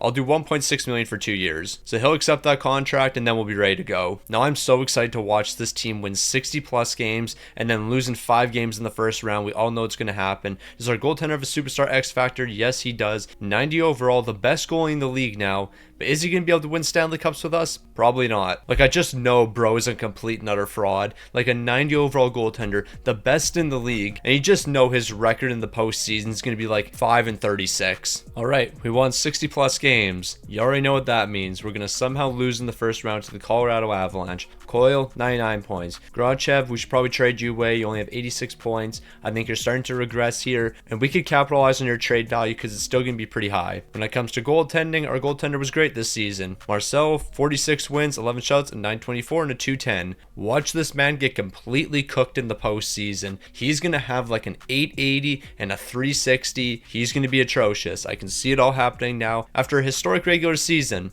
the collapse is incoming. Like, by rights, he's one of the best goaltenders in the league. Nobody can question it. He did pick up a shutout in game number 1, and he was actually really good in game number 2. Maybe I'm disrespecting our mans a little bit too much here. He swept the Colorado Avalanche. We're simming the entire postseason. I have faith in him now. Yes, I was disrespecting him about 3 seconds ago, but you know what? That was 3 seconds ago. That's not the opinion I have right now. Things have changed. Marcel's going to be the guy for us. He's going to lead to multiple Stanley Cups. He is going to win a Stanley Cup with us this season. I can see it all happening. I can also see us collapsing right here. Did we just collapse? No, we didn't. We luckily won game 7. We made it to the conference finals. In the conference finals, we have to beat the Edmonton Oilers. We dropped game number 1. Not really ideal. We dropped game 3. We are done in this series. Unless we make a huge comeback, we made a huge comeback. The boys are all over the place right now. We're great. We're bad. We're great. We're bad. We just have to be great right here. We have to be historic in this final season. We have to take down the Carolina Hurricanes. We won the first 2 games. Is it going to be a sweep? No, it isn't. Are we going to win the Stanley? We lost. Okay. Oh, well. Okay. We lost in overtime. We lost in overtime in game 7.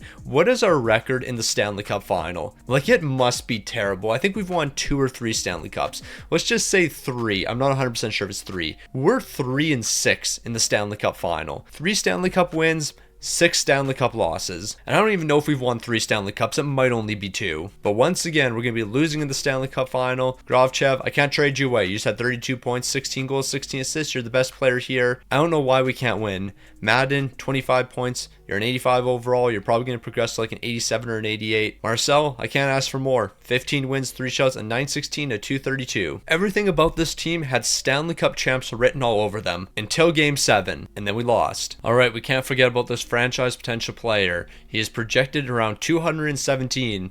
He is clearly going to be a franchise potential player. Also, we're going to draft this medium elite potential goaltender here. Didn't work out for us. Completely ignore that selection. All right, so we're going to draft this guy a little bit earlier than we probably should. The 197th overall, we are going to get a medium franchise potential player. Honestly, low elite from that actually isn't the end of the world, because I knew for a fact he wasn't going to have franchise potential, but low elite and he's a 67 overall, it's actually not that bad. So we have $4 million to work with. Fletcher, I don't think we're going to be able to afford to bring you back here. You wanted how much? Yeah, we are not bringing you back. You know what? Because you're asking for $10 million, I'm not even qualifying you as an RFA. You can just leave. Don't want you on this team. Hughes, you want $3 million. How much is your qualifying offer? $1.9 million. That's even a little bit much for you. St. Jacques, you want $3 million. I'm not doing that. So everyone's walking here. We're just losing everybody. Also, shout out to Ivan Miroshnichenko, who is actually a healthy scratch for us. Unfortunately, didn't get a Stanley Cup last season. You hate to see it. All right, Lashoff's looking for a contract extension here. Right now, he's getting paid $6 million. What's he looking for now? $12 million. Only have $9 million to spare. I think we do a little bit of a rebuild here. Grodchev, I think we trade you away just to free up that extra money. Capitalize on your trade value because it's probably going to start regressing. Land DuPont, we could also trade you away because you know what? You're going to have some pretty high trade value. We're going to do a mini rebuild. So Grodchev, I want to thank you for all the amazing years here. You're going to go down as the Wisconsin Wizards GOAT. However, we got to change things up here. We're bringing in Jensen, $14.6 million. He's an 89 overall. He's only 23 years old. He'll keep getting better. We're also going to bring in this defenseman, $5.9 million. He's an 84 overall. I'm going to give him a chance in the top 4. Ideally, he develops into like an 86 overall, and then at that price, it's actually going to be pretty solid. We're also going to bring in Curry, another good young defenseman here. Then we're going to get 2 first-round picks on top of that. This is a huge package, but we are completely finessing them. I'll give up a second-round pick as well. I'll give up some seconds in order to get this deal done, but I want to get all of these assets right here. I mean, truthfully, I'm perfectly fine with giving up a first round pick, and that's probably what we're going to have to do here. So I'll give up the Wizards' first round pick for this upcoming season. I'll offer this package over. They're saying no. Do we have to swap first? Because I'll swap first. So that's what we'll do. We're going to offer our first round picks for their first round picks. Theirs is going to be clearly more valuable. They just want a little bit more, so the lucrative 7th round pick will make the difference here. I'll add that into the deal, and Florida's going to be accepting. We have to do a 4th rounder or something.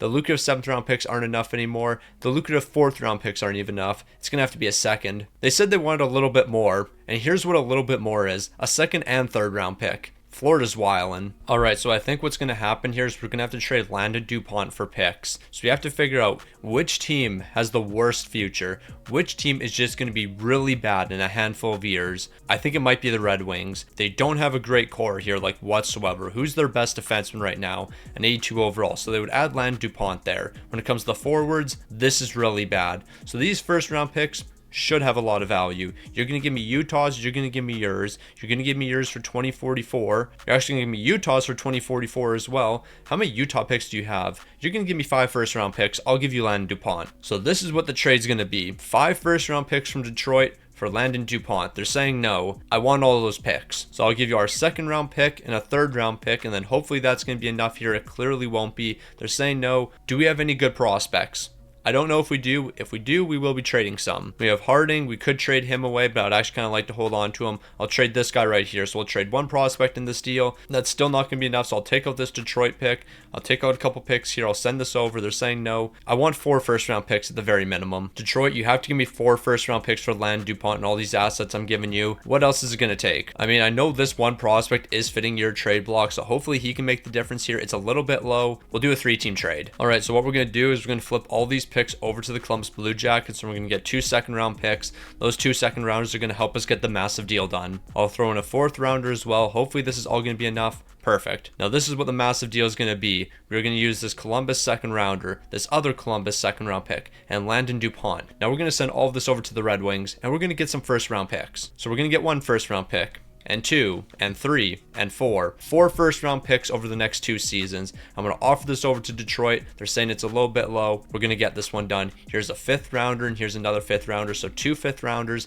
Does that make the difference? They really want a young prospect. I mean, we could just throw one of these goalies in. I'll throw this goaltender in. He's a 55 overall. That'll be enough to make the difference. So I think that means we're going to have 6 first round picks over the next 2 years. We better get some elite players. Now, through making all those trades, we have a lot of cap space. So we're just going to fill out the bottom 6. We're picking up Stevenson. He can play some good minutes for us. We're going to pick up Prince as well, $3 million for 1 year. Bro's an 80 overall, so that's a massive overpayment. And you know what? We're going to bring back an old legend, Winther. You were on this team for a very short period of time, and I don't even recall if you played any minutes for us. but now you're back. And then we're going to finish this off with one more player. We're bringing in an 80 overall. He's 32 years old, but as we all know, he's going to be a bottom 6 player. Now, it was a sad offseason. We lost a lot of historic players, some guys who have been here since the very beginning, and you know what? They've been incredible players for us, but we just had to move on. It's just the way things go around here. The team's still looking amazing. Goaltending's looking spectacular, but can we win game number 7 in the Stanley Cup final? We are yet to see that. Like, I'm fully convinced at this point, the answer is no. We cannot win game 7, but you know what? Things can maybe change. But even if things change, we'll still be like 1-4 in game 7 of the Stanley Cup final. So yeah, doesn't really change too much. If you only win 20% of the time, who really cares?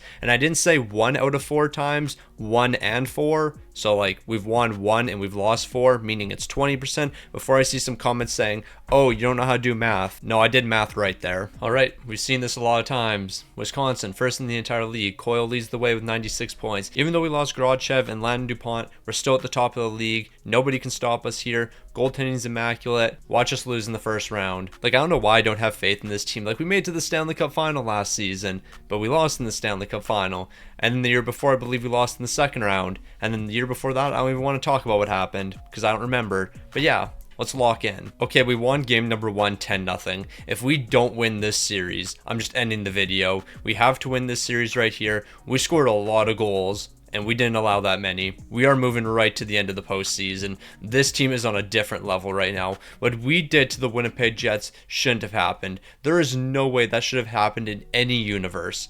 28 goals in a 4-game span. I think it was 28 goals. Yeah, that was ridiculous. Actually, it might have been 27. I was doing quick math there. I believe it was 27. Are we losing to the Nashville Predators? Y'all better not lose to the Nashville Predators. We're moving on to the conference finals. Actually, it might have been 26 goals. I'm trying to do the math in my head right now, and I'm trying to remember what the scores were. It was like 10-0, and then the next game we scored 5 goals, and the game after that we scored 7 or something. All I know is we're in the Stanley Cup final. But yeah, no, now that I'm thinking about it, I'm pretty sure we only scored 26 goals in that series. But even still, 26 goals in a 4-game span. We're about to win the Stanley Cup here, and we actually won in game 7. Round of applause for the Wisconsin Wizards. They won in game 7. They did the impossible. A game 7 victory. 15 goals right here, 22 goals right here, another 4 goals, that's 26. So yeah, 26 goals, we were pretty good. After a handful of disappointing seasons, we just had to get rid of some of the old pieces. Landon DuPont had to leave, Grachev had to leave, but even with those guys gone, it doesn't mean we're a bad team because we're going to be winning the Stanley Cup here. An absolutely dominant performance from top to bottom. The team is looking incredible, and so was goaltending. Marcel, 16 wins, 2 shots, a 931 and a 208. Bro is incredible. He won us the Stanley Cup, even though his poise is actually really good now. He has an 88 poise. We're winning multiple Stanley Cups from here on out. This man's going to keep on performing in the postseason. We're winning 5 more to finish this video off. Now, I'm happy to say Utah and Detroit didn't have the best seasons.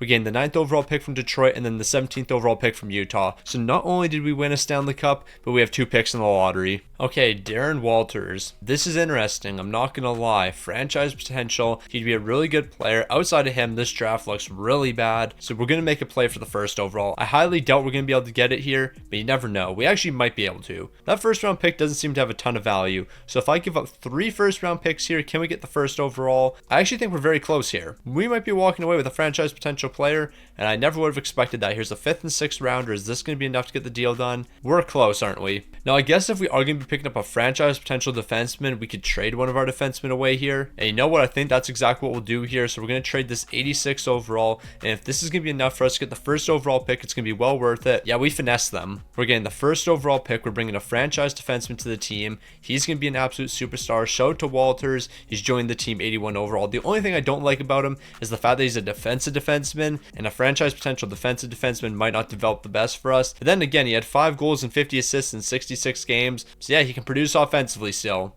So he actually might be really good for us. Like, his offensive awareness is already an 80. So that's a really good sign. All right, so with the trade we made, Lashoff, we actually have enough money for you now. We have $29 million in cap space. How in the world do we have $29 million in cap space? I have no clue, but I'm not giving you $17.9 million. That's just not happening, so you will be walking. No, seriously, how do we have so much cap space? We have $29 million. Did somebody retire on me or something? It literally makes no sense. Maybe I'm tweaking, who knows? So Lashoff, since you're not coming back to the team, we're just going to sign some rookies here, and that's really all we're going to be doing. All right, there's a handful of deals we're getting done here, and we're starting with Curry because I just saw what he's asking for. It's incredible. $7.7 million. That's an absolute steal. I wouldn't mind doing multiple years, though. If we did 5 years, he'd be sticking around for the rest of the rebuild, and that could be the move. I'll keep him around for the rest of the rebuild, especially at this price right here. 8.1, I'll even give him a no movement. That almost maxes out his contract interest. But what if we did reduced? But how about instead of a no movement, we just did a modify no trade? Like, I'll give you 50% team protection in that final season. Is it possible to do sub 8 million here? We actually might be able to do sub 8 million. I'll do 7.9 million for the next 5. 62% trade protection. That's an amazing deal. So Curry's going to be sticking around for the rest of the rebuild. Hobbs, ideally I can keep you around for the rest of the rebuild. What are you looking for? I don't know. I don't know if you're worth 15.1 million. That's a bit much. All right, now 2.4 million might seem like a bit much for a 78 overall, but he's only 22 years old. He's going to play some bottom 6 minutes for us this season, and he'll probably develop into like an 81, 82 overall, and then he's going to be sticking around for the rest of the rebuild, so we're going to do that deal right there. All right, so this is what I'm thinking. Hobbs and a first round pick is going to be sent over to the Anaheim Ducks here. We're going to get this medium-league potential defenseman. The defenseman's not going to be staying on this team because we are going to be flipping him. Now, we're going to have to include a bit more in this deal. The problem is we actually don't really have that much more to trade. So I guess we can trade one of our young defensemen here, but I don't think that's going to be enough. I'm going to offer this package over there saying no. Luckily, we do have a handful of goaltenders that have medium league potential, but I don't know how many of them are actually going to make the difference here. I'll trade this one away, and then hopefully that's going to be enough for this Anaheim Ducks player. They're saying no. I'll give you a second rounder as well. I don't want to give up any of our first round picks for this upcoming season because we have a lot of really valuable picks. I'll give you a second rounder though. Is that going to be enough? They're saying no. Considering the player that we're trying to pick up here, I actually be okay with trading one of these first rounders away. So we're going to trade Florida's first round pick away. I'm going to take our first round pick out of this deal. I'm going to take the 2 prospects out of this deal, and I'm just going to offer this over. Anaheim's saying no. This is actually going to be a somewhat difficult deal to get done. I'll throw a second rounder in the deal. They're going to be accepting that. Now I feel like we made a mistake, but maybe not, because now we're going to flip this defenseman over to the Philadelphia Flyers, and we're getting Rosa under contract for the next 4 years, $11 million, 90 overall. Their trade value should be significantly higher than what it is. Like, I don't understand why it's so low right now, considering they're a 90 overall and they're going to be a star player. But yeah, we are going to capitalize on that. So I'll trade you one of our young prospects along with McNeil, and then hopefully that's going to be enough. They're saying no. I don't think we're going to have to give up a first round pick in this deal. If we do give up a first round pick, it's probably going to be ours, and I'm okay with trading that away. So I'm going to offer this over. They're saying no. I'm giving you our first round pick for next season. So here's a 2045 first round pick. All of this sent over to Philly. They're going to be saying yes. We got ourselves an elite player. Okay, so we got a veteran defenseman here. He's 34 years old. I'll give him 13.5 million. He joins the team for 1 season. He plays some second pairing minutes for us. He'll be a valuable asset for 1 season and 1 season only. All right, so you already know what we got to do here. Go into free agency and sign some players to 1-year contracts. We're getting Oleg, 1.4 million for 1 season. He's 23 years old. That's actually not too bad. We're picking up another veteran defenseman here. It's going to be Randy. We're going to do $2.5 million for 1 season. I found ourselves another really good young player. We got Kim Nylander, 1.5 for the next 2. What if we did a 3-year deal? I'll do 1.6 for the next 3. Now, hopefully they're going to be willing to accept that because they'd be a really good piece to keep on the team in the future. Here's another decently young player, like 28 years old, 1.8 million. I'm fine with that. All right, we're going to finish it off with a couple right wingers here. Radulov, 1.9 million for 1 season. And then we'll finish it off with Brady Chang. It's going to be 1.9 million for 2 years. All right, we need one more defenseman here, and this 35-year-old who's an 81 overall wants 6.5 million. Never in a million years I think I'd be paying somebody that much, but here we are. So we're going to ride or die by the top 6 here, but we've been doing that for the last couple seasons. The bottom 6 always plays their role, so you know what, we're always going to be in a great spot. When it comes to the defense here, it's honestly not looking too bad.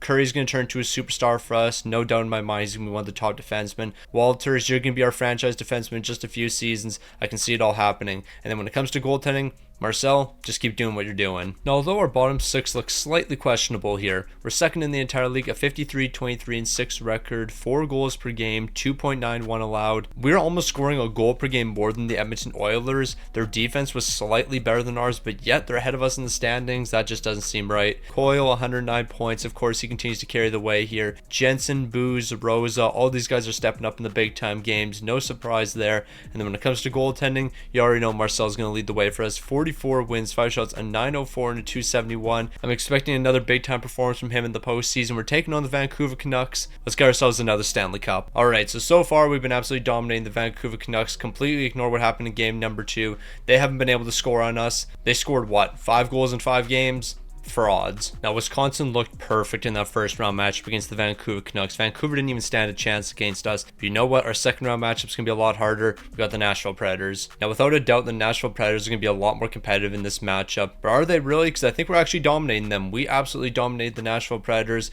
throughout in a sweep. We scored 10 goals in game 4 and then 7 goals in game 3. So yeah, they did not stand a chance. We're taking on the Edmonton Oilers, the best team in the entire league, but they're complete and utter frauds. We're sweeping them 12-1 heading into the Stanley Cup Final. final. The Wizards really can't be stopped right now. So we made it to the Stanley Cup final. We have the Toronto Maple Leafs in front of us. We're not losing in the Stanley Cup final to the Toronto Maple Leafs. Like, what are we talking about? This is the Toronto Maple Leafs. I refuse to lose to this team. So we're just going to simulate the first 4 games, sweep the Toronto Maple Leafs, and then become Stanley Cup champions. We dropped game number 1, but it's perfectly fine. We weren't going to go 16-1 the postseason. We were going to go 16-2 from day number 1, or 16-3. 16-3 in the postseason, that's still perfectly fine. We're not doing this. Please do not do this. We have lost enough games in Game 7 of the Stanley Cup Final. We're not doing it again. I refuse to lose again here. We're picking up 2 goals in the first period. We're going to lose. I can see it all happening. We're about to lose. We didn't. Brock picked up an OT winner. When it mattered most, he picked up the OT winner. We won in Game 7 of the Stanley Cup Final. Miracles do happen.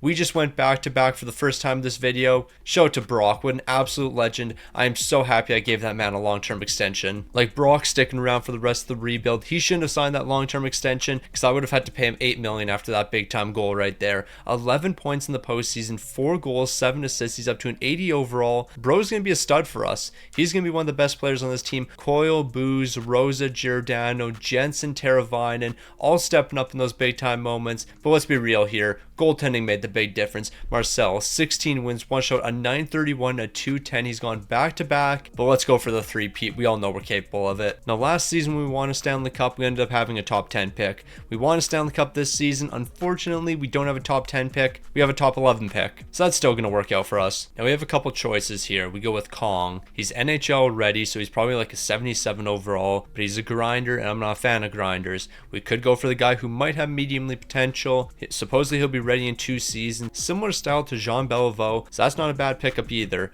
Or there is this defenseman, medium top 4 potential. He'll be ready in 2 seasons. Similar style to Mark Howe. I kind of want to go with the guy who might have mediumly potential.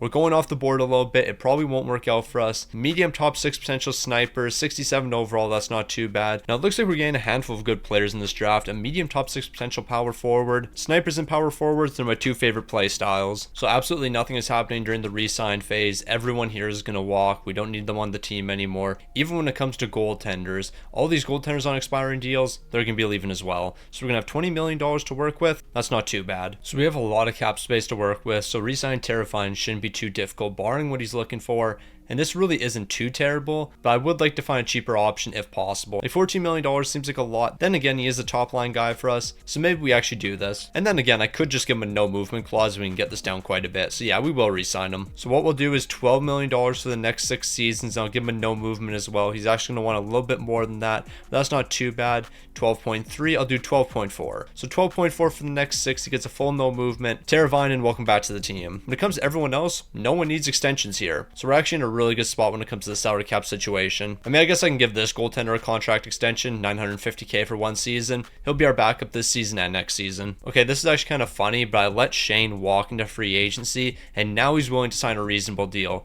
Like, before he was looking for like $3 million. We're going to get him for 1.6 now. Like, Broca just easily re-signed with the team, but nope, he wanted to make things difficult. Now he's in free agency and he's not really getting that much money. Schroeder, I'll bring you to the team as well. 1.8 for the next 2 years. That's not too bad to play on our bottom 6. Then we just got to pick up 2 defensemen here. And considering we have $20 million to work with, we actually could get 1 good defenseman on a 1-year contract, but I still don't think we're even going to be able to afford that. Like, an 82 overall wants $8.5 million, so yeah, let's just get those cheap defensemen again. So shout out to Grayson York, $1.6 million for 2 seasons. He's going to be joining the team. He's only 25 years old, so he's a decent young player. And then we're also going to bring this other defenseman to the team. Not a chance. In no world am I saying that name right. We are not even going to give it a try. That is a name right there. Holy, yeah, I'm not even going to attempt that, but here's 1.8 million. That is a long name. You know what? Didn't even realize this guy was in free agency. Landon DuPont. There you go. Welcome back to the team. Okay, now this is by far the best offense we've ever had, but on top of having the best offense, this is arguably the best defense we've ever had as well.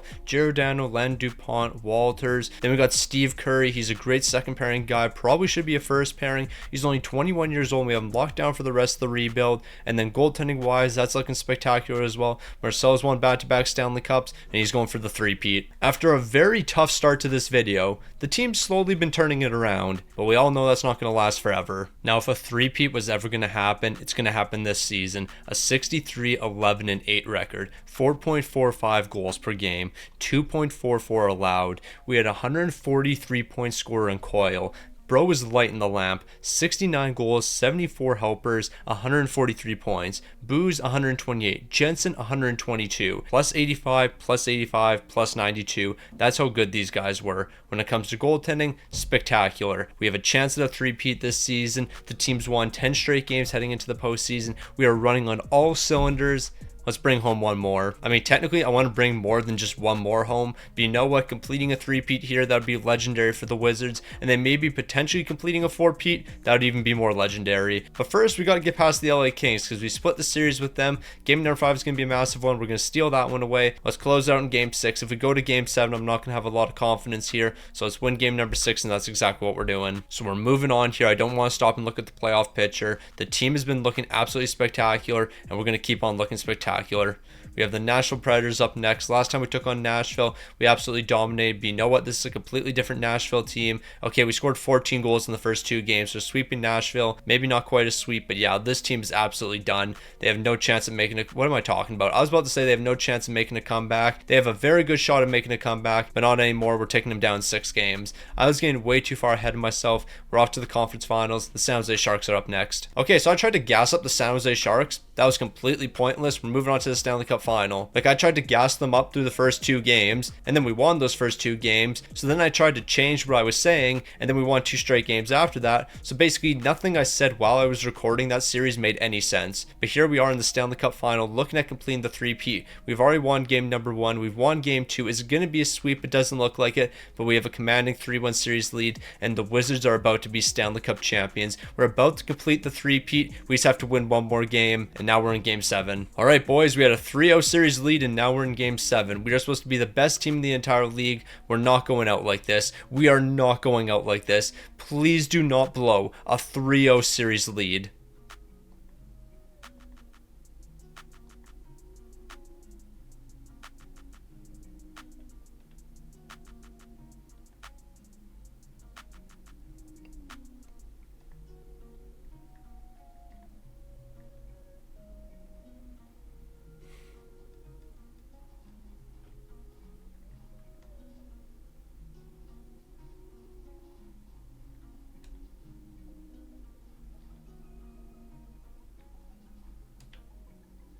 Well, that happened. Now it's going to take me a little bit to recover from that loss. We moved into the draft, got absolutely nothing here.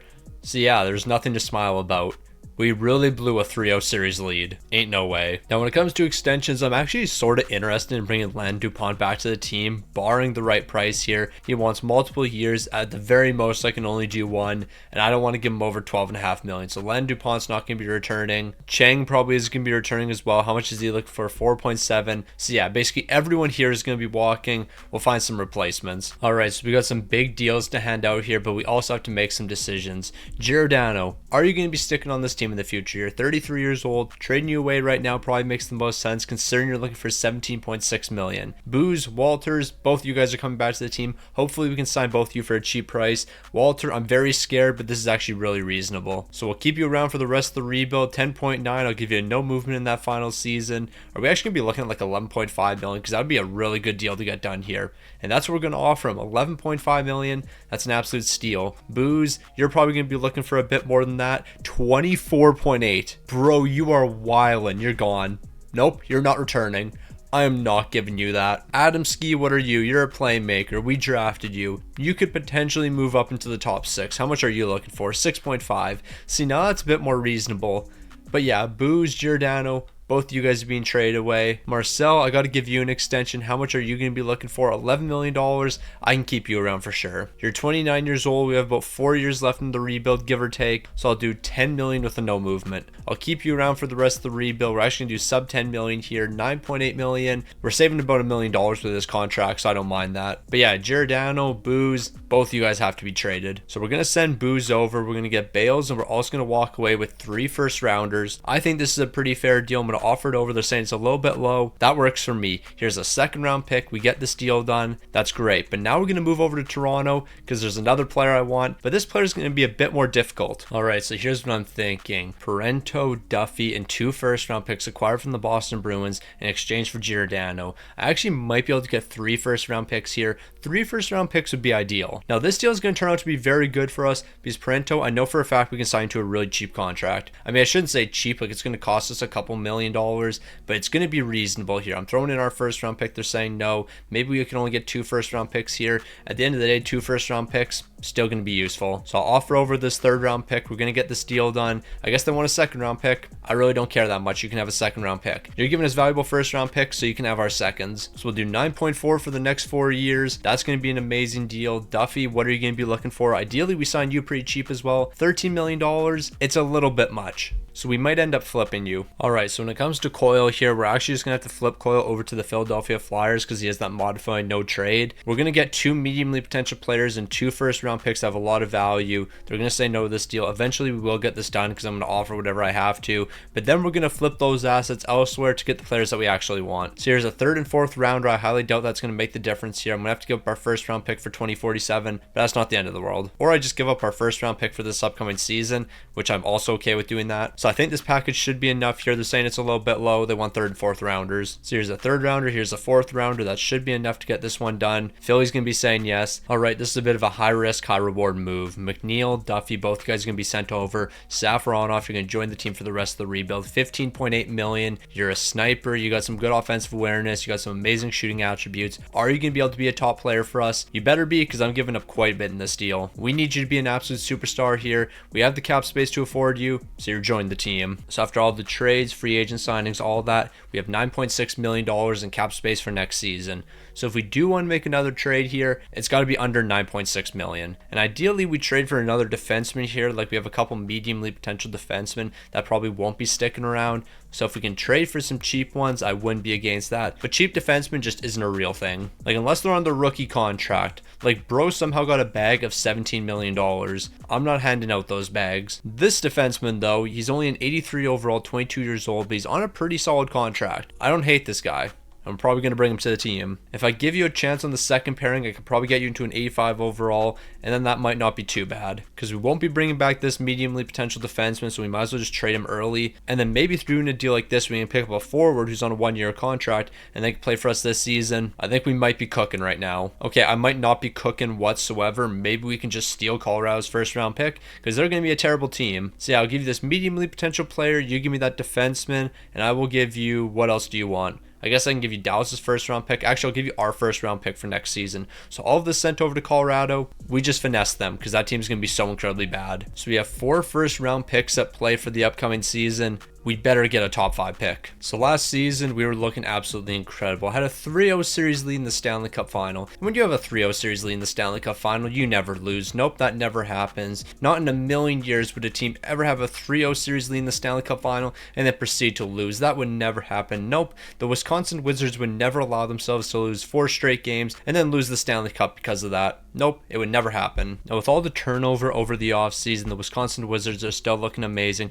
First in the entire league, a 56-20-5 record. The offense is great, the defense is great. You already know everything about this team is going to be great, except we really didn't have a true scorer on this team. We had amazing scoring depth, but we didn't have one guy taking over, and that does have me a little bit concerned. We need somebody to take the reins here and lead us to greatness. Marcel, 49 wins, 5 shots, a 917, a 250. You continue to be an elite goaltender. You always show up in the postseason, but now we have the toughest task we've ever seen. The St. Louis Blues. The St. Louis Blues as a wildcard team, they might be unstoppable. Like you already know, St. Louis, they're going to have a bunch of dogs on their team, and they're definitely going to be able to compete with the best. We're exchanging the first 2 games. In game number 3, we're going to steal that away, but we're going to drop game number 4. I told you the St. Louis Blues are going to put up a great fight here. Hopefully we don't drop game number 5. Okay, that wasn't ideal. Maybe the lack of scoring on this team is really going to hurt us. We got game 6 elimination. The goaltending has been spectacular so far, but it's the offense letting us down. Hopefully we don't collapse in the 3rd period. There we go. we got the goal scoring going, but that's got to continue into game 7. So here we go, game 7. The Wizards taking on the St. Louis Blues. It's going to be a scoreless first period. In the second, it's scoreless once again.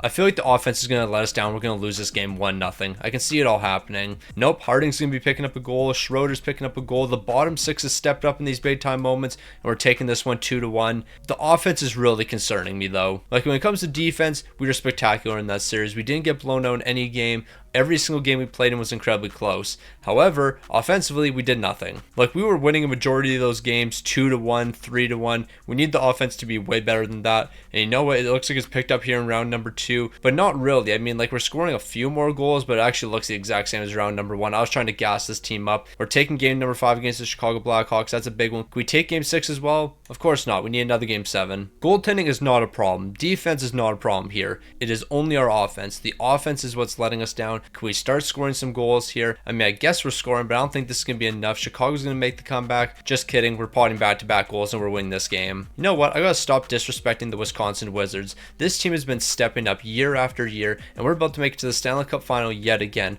Our 4th year in a row. We've won 2 of the last 3, and we're about to win 3 of the last 4 once we pick one up here. So it's time for the boys to dial in. We have a chance at winning another Stanley Cup here. Marcel's going to be around for all of them, and we're definitely getting a cup here. As long as there isn't a massive collapse, we've dropped 2 straight games, but we're not going to lose 3 straight games. Oh no. The defense is falling apart. We just allowed 7 goals. It's over. It's all over. Nope, we're going to lose in the Stanley Cup final because the defense is completely collapsed now. It looked amazing through the first 3 rounds, but now that we're in the Stanley Cup final, it's falling apart. Why did this happen? Like, we were spectacular through the entire postseason. In the first 2 games against Philly, we only allowed 2 goals, and then 4 goals, 3 goals, 7 goals, 3 goals. It all collapsed. It all collapsed that quick. No, you just hate to see it. From game number 1 in the postseason to our final game, offense was never great for us. We were never scoring a ton of goals. We had to rely on our defense. And when it came to our defense, I can't ask for any more. Marcel did everything he could. 14 wins, a 920, a 240. He was spectacular. In 90% of the games he played, he allowed less than 2 goals. But it was those final 2 games that hurt us. But you know what? We might be able to bounce back from that. Because you do have to remember, we have a handful of first round picks at play here. Now I better get a top 5 pick. I'm praying for a top 5 pick here. We got the 8th overall, and that's the best we got. Nice. Alright, so I'm looking at moving up in the draft here. Instead of cheating and trading my draft picks for the player, which would be significantly easier, we're actually just going to trade for the draft pick. Look at Stick on the Ice not taking the shortcut here. Who would have seen that coming? Certainly not me, because if I could take the shortcut, I would take the shortcut. We're going to offer this package right here over to the Ottawa Senators. I'm actually going to take out the 33rd overall. Thankfully, I took out that 33rd overall pick. So with the 5th overall pick, we're going to get this prospect right here. Now, I'm assuming he's going to have medium league potential because he's a gem. If he doesn't, I'm going to be very upset. But we got an 80 overall player. Now I can work with that. Alright, now I don't think Pittsburgh's going to accept this, but the 31st overall and the 33rd overall for the 9th overall pick, they're saying no. I'll give you the rest of our picks for this season. I would like to get this pick because I think we could get a good prospect here. They're going to say yes to that deal. Now we're just kind of praying for a miracle. He has semi-accurate scouting, might have medium league potential. I highly doubt it, but if it works out for us, that'd be amazing. He doesn't have medium league potential, but he's a 77 overall. So you know what? That works for me. Now I think we're likely going to be losing all the players here because I'm not going to want to pay him the amount of money they're looking for. Adam Ski, you want 8.2 million. That's just not going to happen. Nylander, you're going to be looking for a bag as well. You want 4.6. That's not happening. So everyone's going to be walking here. It's just the way it goes. I mean, I will sign these rookies, but maybe I don't. I mean, I'll sign the 2 guys that have medium top 6 forward potential. They'll be good. But the bottom 6 guys, they can walk. So like usual, we have extensions to give out to our top players. Rosa, you're not interested in an extension. That has me a little bit worried. You want 16.4 million. Madden, you're 32 years old, so I wouldn't be against trading you away here. You want 12.9 million. 12.9 seems like a little bit much, so I'm probably going to trade you away. Rosa, I guess we could keep you on the team. I mean, 16.4 is quite a bit, but you are one of the top players here, and if I give you a no movement, we could probably get this fairly cheap. So how about we go down to like 13.5 million and I give you a no movement? So we'll do 13.6, a full no movement. That doesn't really interest you that much. How about 14 for the next 7? So if we did a deal like this, you'd be willing to accept that. That leaves us with $11 million to work with. We could probably make it work. So Rosa is going to be returning to the team. We already have our goaltending. Madden, we'll go ahead and trade you away. way. All right, so we know that there's 3 years left in the rebuild, so picking up a guy like Vorobiev would actually be really good because we'd be able to hold on to him for the final 3 seasons. He's already an 83 overall. Madden and a first round pick is going to be sent over. They're saying no. I don't want to give up one of the valuable first round picks, but if we have to, I will. I'll include a second round pick in the deal. They're saying no. I guess I can give you a young prospect if we have any. So I'll throw in this young prospect right there, and then hopefully that's going to be enough to get this one done. They're saying no. Do I really have to go with one of the valuable first round picks? I think we're going to have to give up one of these valuable first round picks. Yeah, this is going to hurt. So which do we give up? I mean, I think the Dallas one might be the best option here. So I'll give up Dallas's first round pick for 2048, and I'll give up our first round pick for 2048. I'll send this over to the Islanders. They're accepting. We clear the Madden contract, but we just picked up another really good piece. So we've got to fill out the bottom 6. Terrell Hughes, didn't you used to play for our team? I feel like you played on our team at one point. Well, you're going to be returning. I know we had one Hughes. I can't recall if it was Terrell Hughes or not, but all I know is he's returning for one more year. Now we got to get 2 other free agents here, hopefully some guys on some cheap deals. I'm only looking for like 80 overalls at this point, so whoever's willing to sign a cheap deal is going to be joining the team here. And at this point, a cheap deal might just be like $3 million.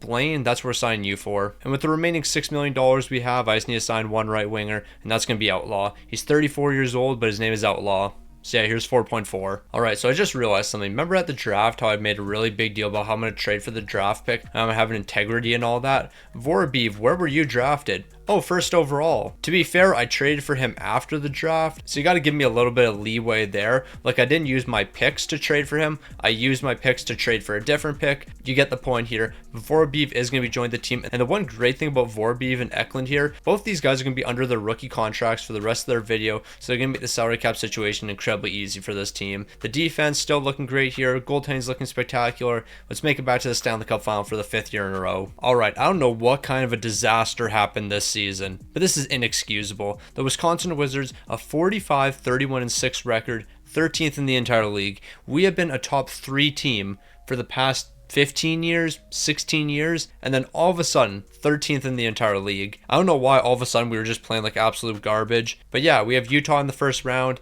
and we're a wild card team. We are a wild card team after beating the crap out of wild card teams for the past decade or so. Like, there's literally no reason we should be a wild card team right now. Absolutely none. We are an amazing team from top to bottom, and you're telling me we're a wild card team and we're about to beat a number 1 seed. All we have to do is win 2 more games here, but you know what? We're actually losing back-to-back games. Please don't be 3 straight. I can't afford a first round exit right now. We're going to take down Utah, and we're going to go on to win a Stanley Cup because there's no reason our regular season record should have been that bad. Like, seriously, how is our regular season record that bad? We are an elite team. Our top 6, spectacular. Our defensive core, amazing. We have the best goalie in the league on our team, yet we struggled during the regular season. We're in the conference finals, we're 8-2 in the postseason. Our regular season record made no sense. Like, we're about to make it to the Stanley Cup final after finishing 13th in the entire league. We are that good of a team, but for some reason in the regular season, we didn't perform like it. We are 1 game away from the Stanley Cup final, and we're back in the Stanley Cup final once again.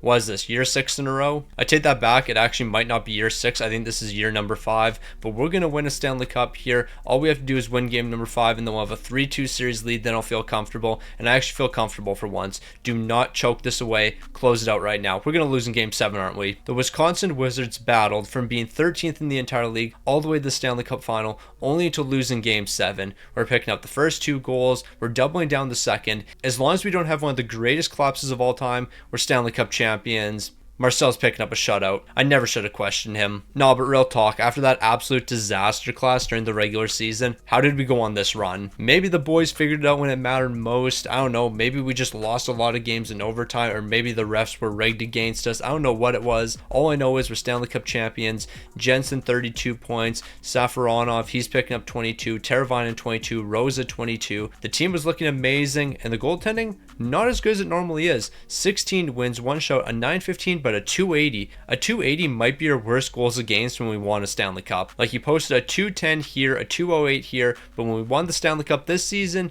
a 280. Also, I just realized how many Stanley Cup finals we've made in a row. We've actually made it to 6 Stanley Cup finals in a row. We could have 6-peated, but we lost in game 7 here, lost in game 6 here, lost in game 6 here, won in game 7 here. So there was 3 instances when we probably should have won a Stanley Cup, but we choked when the lights were the brightest. But you know what? We've won another Stanley Cup here. That's going to be Stanley Cup number 3 for Marcel. I'm not going to complain about that. but we still have 2 more years to get 2 more. So not only did we just win a Stanley Cup, but we're also going to be walking away with the 6th overall pick and the 16th overall pick. We just stay winning. Okay, so we might have to move up a little bit in the draft because we're projected to get this player right here. He's got high top 4 potential. I want at least a mediumly potential player in the draft. So we're going to sim a couple picks here, and if we're going to have to walk away with that high top 4 potential player, we're going to be making a trade. Hold on 1 minute. You're a 68 overall. You are a 68 overall, and you were just drafted 4th overall. Okay, we definitely have to trade up. Like, I don't think it should take us too much. I'll give you the 6th overall pick, and the rest of these draft picks right here, we're only moving up 1 pick. But since we're moving up that 1 pick, we're going to walk away with a mediumly potential player. Is this guy NHL ready? Apparently he's 1 year away. Please be a decent enough overall. You're a 73. I might trade you. I think we might trade you away and try to get one of these guys right here because we need somebody that can play for us this season. So Colorado, how about we do something like this? I'll give you Walters and I'll give you the 22nd overall pick, and you give me the guy that you drafted 1st overall. They're going to be saying yes to that deal. That's going to be terrific for us. But yeah, these 2 picks right here, how are y'all drafted in the top 5? Like mediumly potential 68 overall. I've seen those players in the 2nd round, sometimes even the 3rd round. But bro went 4th overall. We're also going to take a massive swing here, hoping this guy's mediumly potential, medium top 6. It was worth the risk. So like usual, the plan for the final 2 seasons is just to run it back with the exact same team. I don't think we're going to be re-signing any of the guys here. We could probably find replacements in free agency. And even when it comes to rookies, we don't really have that valuable of rookies, so they're probably going to be leaving as well. Even when it comes to the goaltending here, I think all these goalies might walk. Actually, I'll sign this one right here. We'll sign this medium star potential goaltender. I guess he can play in the AHL for us. But yeah, we're not re-signing anybody here. Alright, now thankfully, we have $14 million in cap space. We have to re-sign Jensen. He's currently getting paid $14 million, so we have give or take $28 million to re-sign him with. He wants 17. We actually only have 26 million. I have no clue how that works, but we're not going to worry about it. Jensen, do we bring you back to the team for this price? I mean, considering we don't have to re-sign anybody else, why not? You've been an elite player for us. I'll give you like $15 million with the no movement. We're going to get that down even more. We're going to be looking at 14.5. Honestly, that works for me. So 14.5 for Jensen. He's going to be sticking around for the rest of the rebuild, also known as the next 2 seasons. Harding, I'd like to keep you around as well. You want 2.5 million. We actually might do that. So we have to sign 2 defensemen that we have locked down for the next 2 years. We're going to start with Briere, and Briere is actually going to be very cheap, 1.4 million, or are we going to do 1.3? We'll do 1.4 for the next 2 seasons. He's a 78 overall, so he's going to stick around. Now we need one more right defenseman. We just signed a left defenseman. Now we need a right defenseman that's willing to accept for like $1 million. And here we go. We found them. Are you an RFA though? Yes, you are. I might trade for you. I think we will trade for you, actually. All right, so as I mentioned, we're going to trade for this defenseman, and we're going to give up a 7th round pick for him. Never mind, I take it back. I did not realize you were so valuable. 2 7th round picks. We're going to give up 2 7th round picks for this guy. They think they're getting a steal. I don't know why you would think that, considering what you're going to have to pay a different defenseman now. Because now we're going to re-sign this defenseman. I'll just give him 1.4 million for the next 2, and he's accepting immediately. Harding, I actually think we're going to be able to keep you around here, so I'll do 2.3 million with a no movement, because that's how nice of a guy I am. And we only have 2 years left in the rebuild, so who cares if you get no movement. It'll be 2.15 million for the next 3. All right, so let's go ahead and sign the couple forwards that we're going to need. Nikitin, you're going to join the team, 1.85 for the next 2 years. I don't know why you haven't given a contract. You're only 24 years old and you're an 81 overall.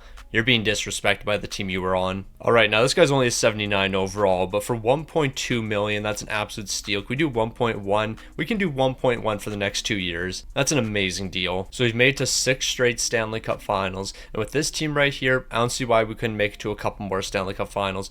2 years left in the rebuild. With Marcel on this team, we have been unstoppable. As I just mentioned, 6 straight Stanley Cup finals for this man. He has been absolutely unbeatable, except for the couple times he was beaten. We're 3-3 so far in the Stanley Cup final with him. Let's go ahead and win 2 more cups and complete the three-peat. Alright, so record does not matter. We saw that last season when we finished 13th in the entire league and went on to win a Stanley Cup. So I do not care what this team did during the regular season. Although we look great and we have a lot of big time players here, none of this matters. Goaltending during the regular season doesn't matter. The postseason is the only thing we care about. We got Vegas in the first round. Let's make it to 7 straight Stanley Cup finals. Nah, 7 straight Stanley Cup finals is absolutely ridiculous. The fact this team's been dominating as much as they have, it makes no sense. We have the goaltending, we got the forward core, and we got ourselves a 3-1 series lead, so we're going to close out in game number 5, and we're moving on. But you know what? We got all the momentum right now. I don't want to stop to look at the playoff bracket. We're just going to keep on keeping on. We have the St. Louis Blues up next. St. Louis will always be a tough task because they're an incredible team.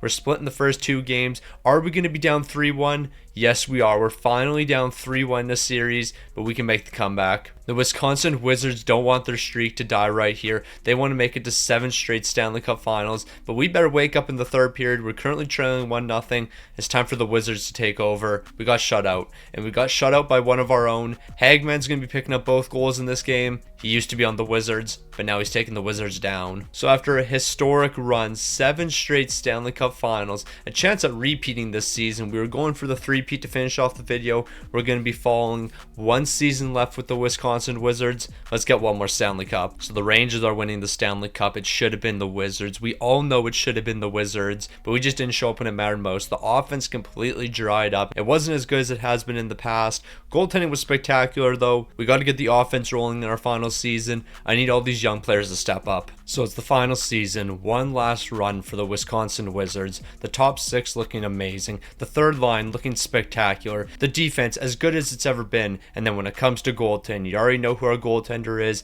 He's the goaltender for the final season. He is the man that's taken us to 6 straight Stanley Cup Finals. Ignore what happened last season. We're going to get one more to finish this off. Also, my voice just completely died. I can hear it as I'm speaking. Don't know what just happened. So to finish off this entire video in the final season, second in the entire league, a 53-24-5 record. So you already know what that means. We're certainly winning a Stanley Cup. Jensen, 89 points. Safaronov, he's picking up 80. Teravainen, 77. Teravainen's been here a very long time. I don't think he's been here his entire career, but a majority of his career. Maybe he has been here his entire career. I guess we traded for him because he was drafted 5th overall by the LA Kings, but all I know is bro's been an absolute stud for us. Marcel's been an elite goaltender. You already know what he's been able to do for us. 3 Stanley Cups, 6 straight Stanley Cup Finals, but we got to get one more. We're taking on the Calgary Flames in the first round. It's the last dance. So we got ourselves one last run here, one last run for a Stanley Cup. The Wizards taking on the Calgary Flames in the first round. We need elite goaltending, and we're going to need elite offense if we want to win a Stanley Cup.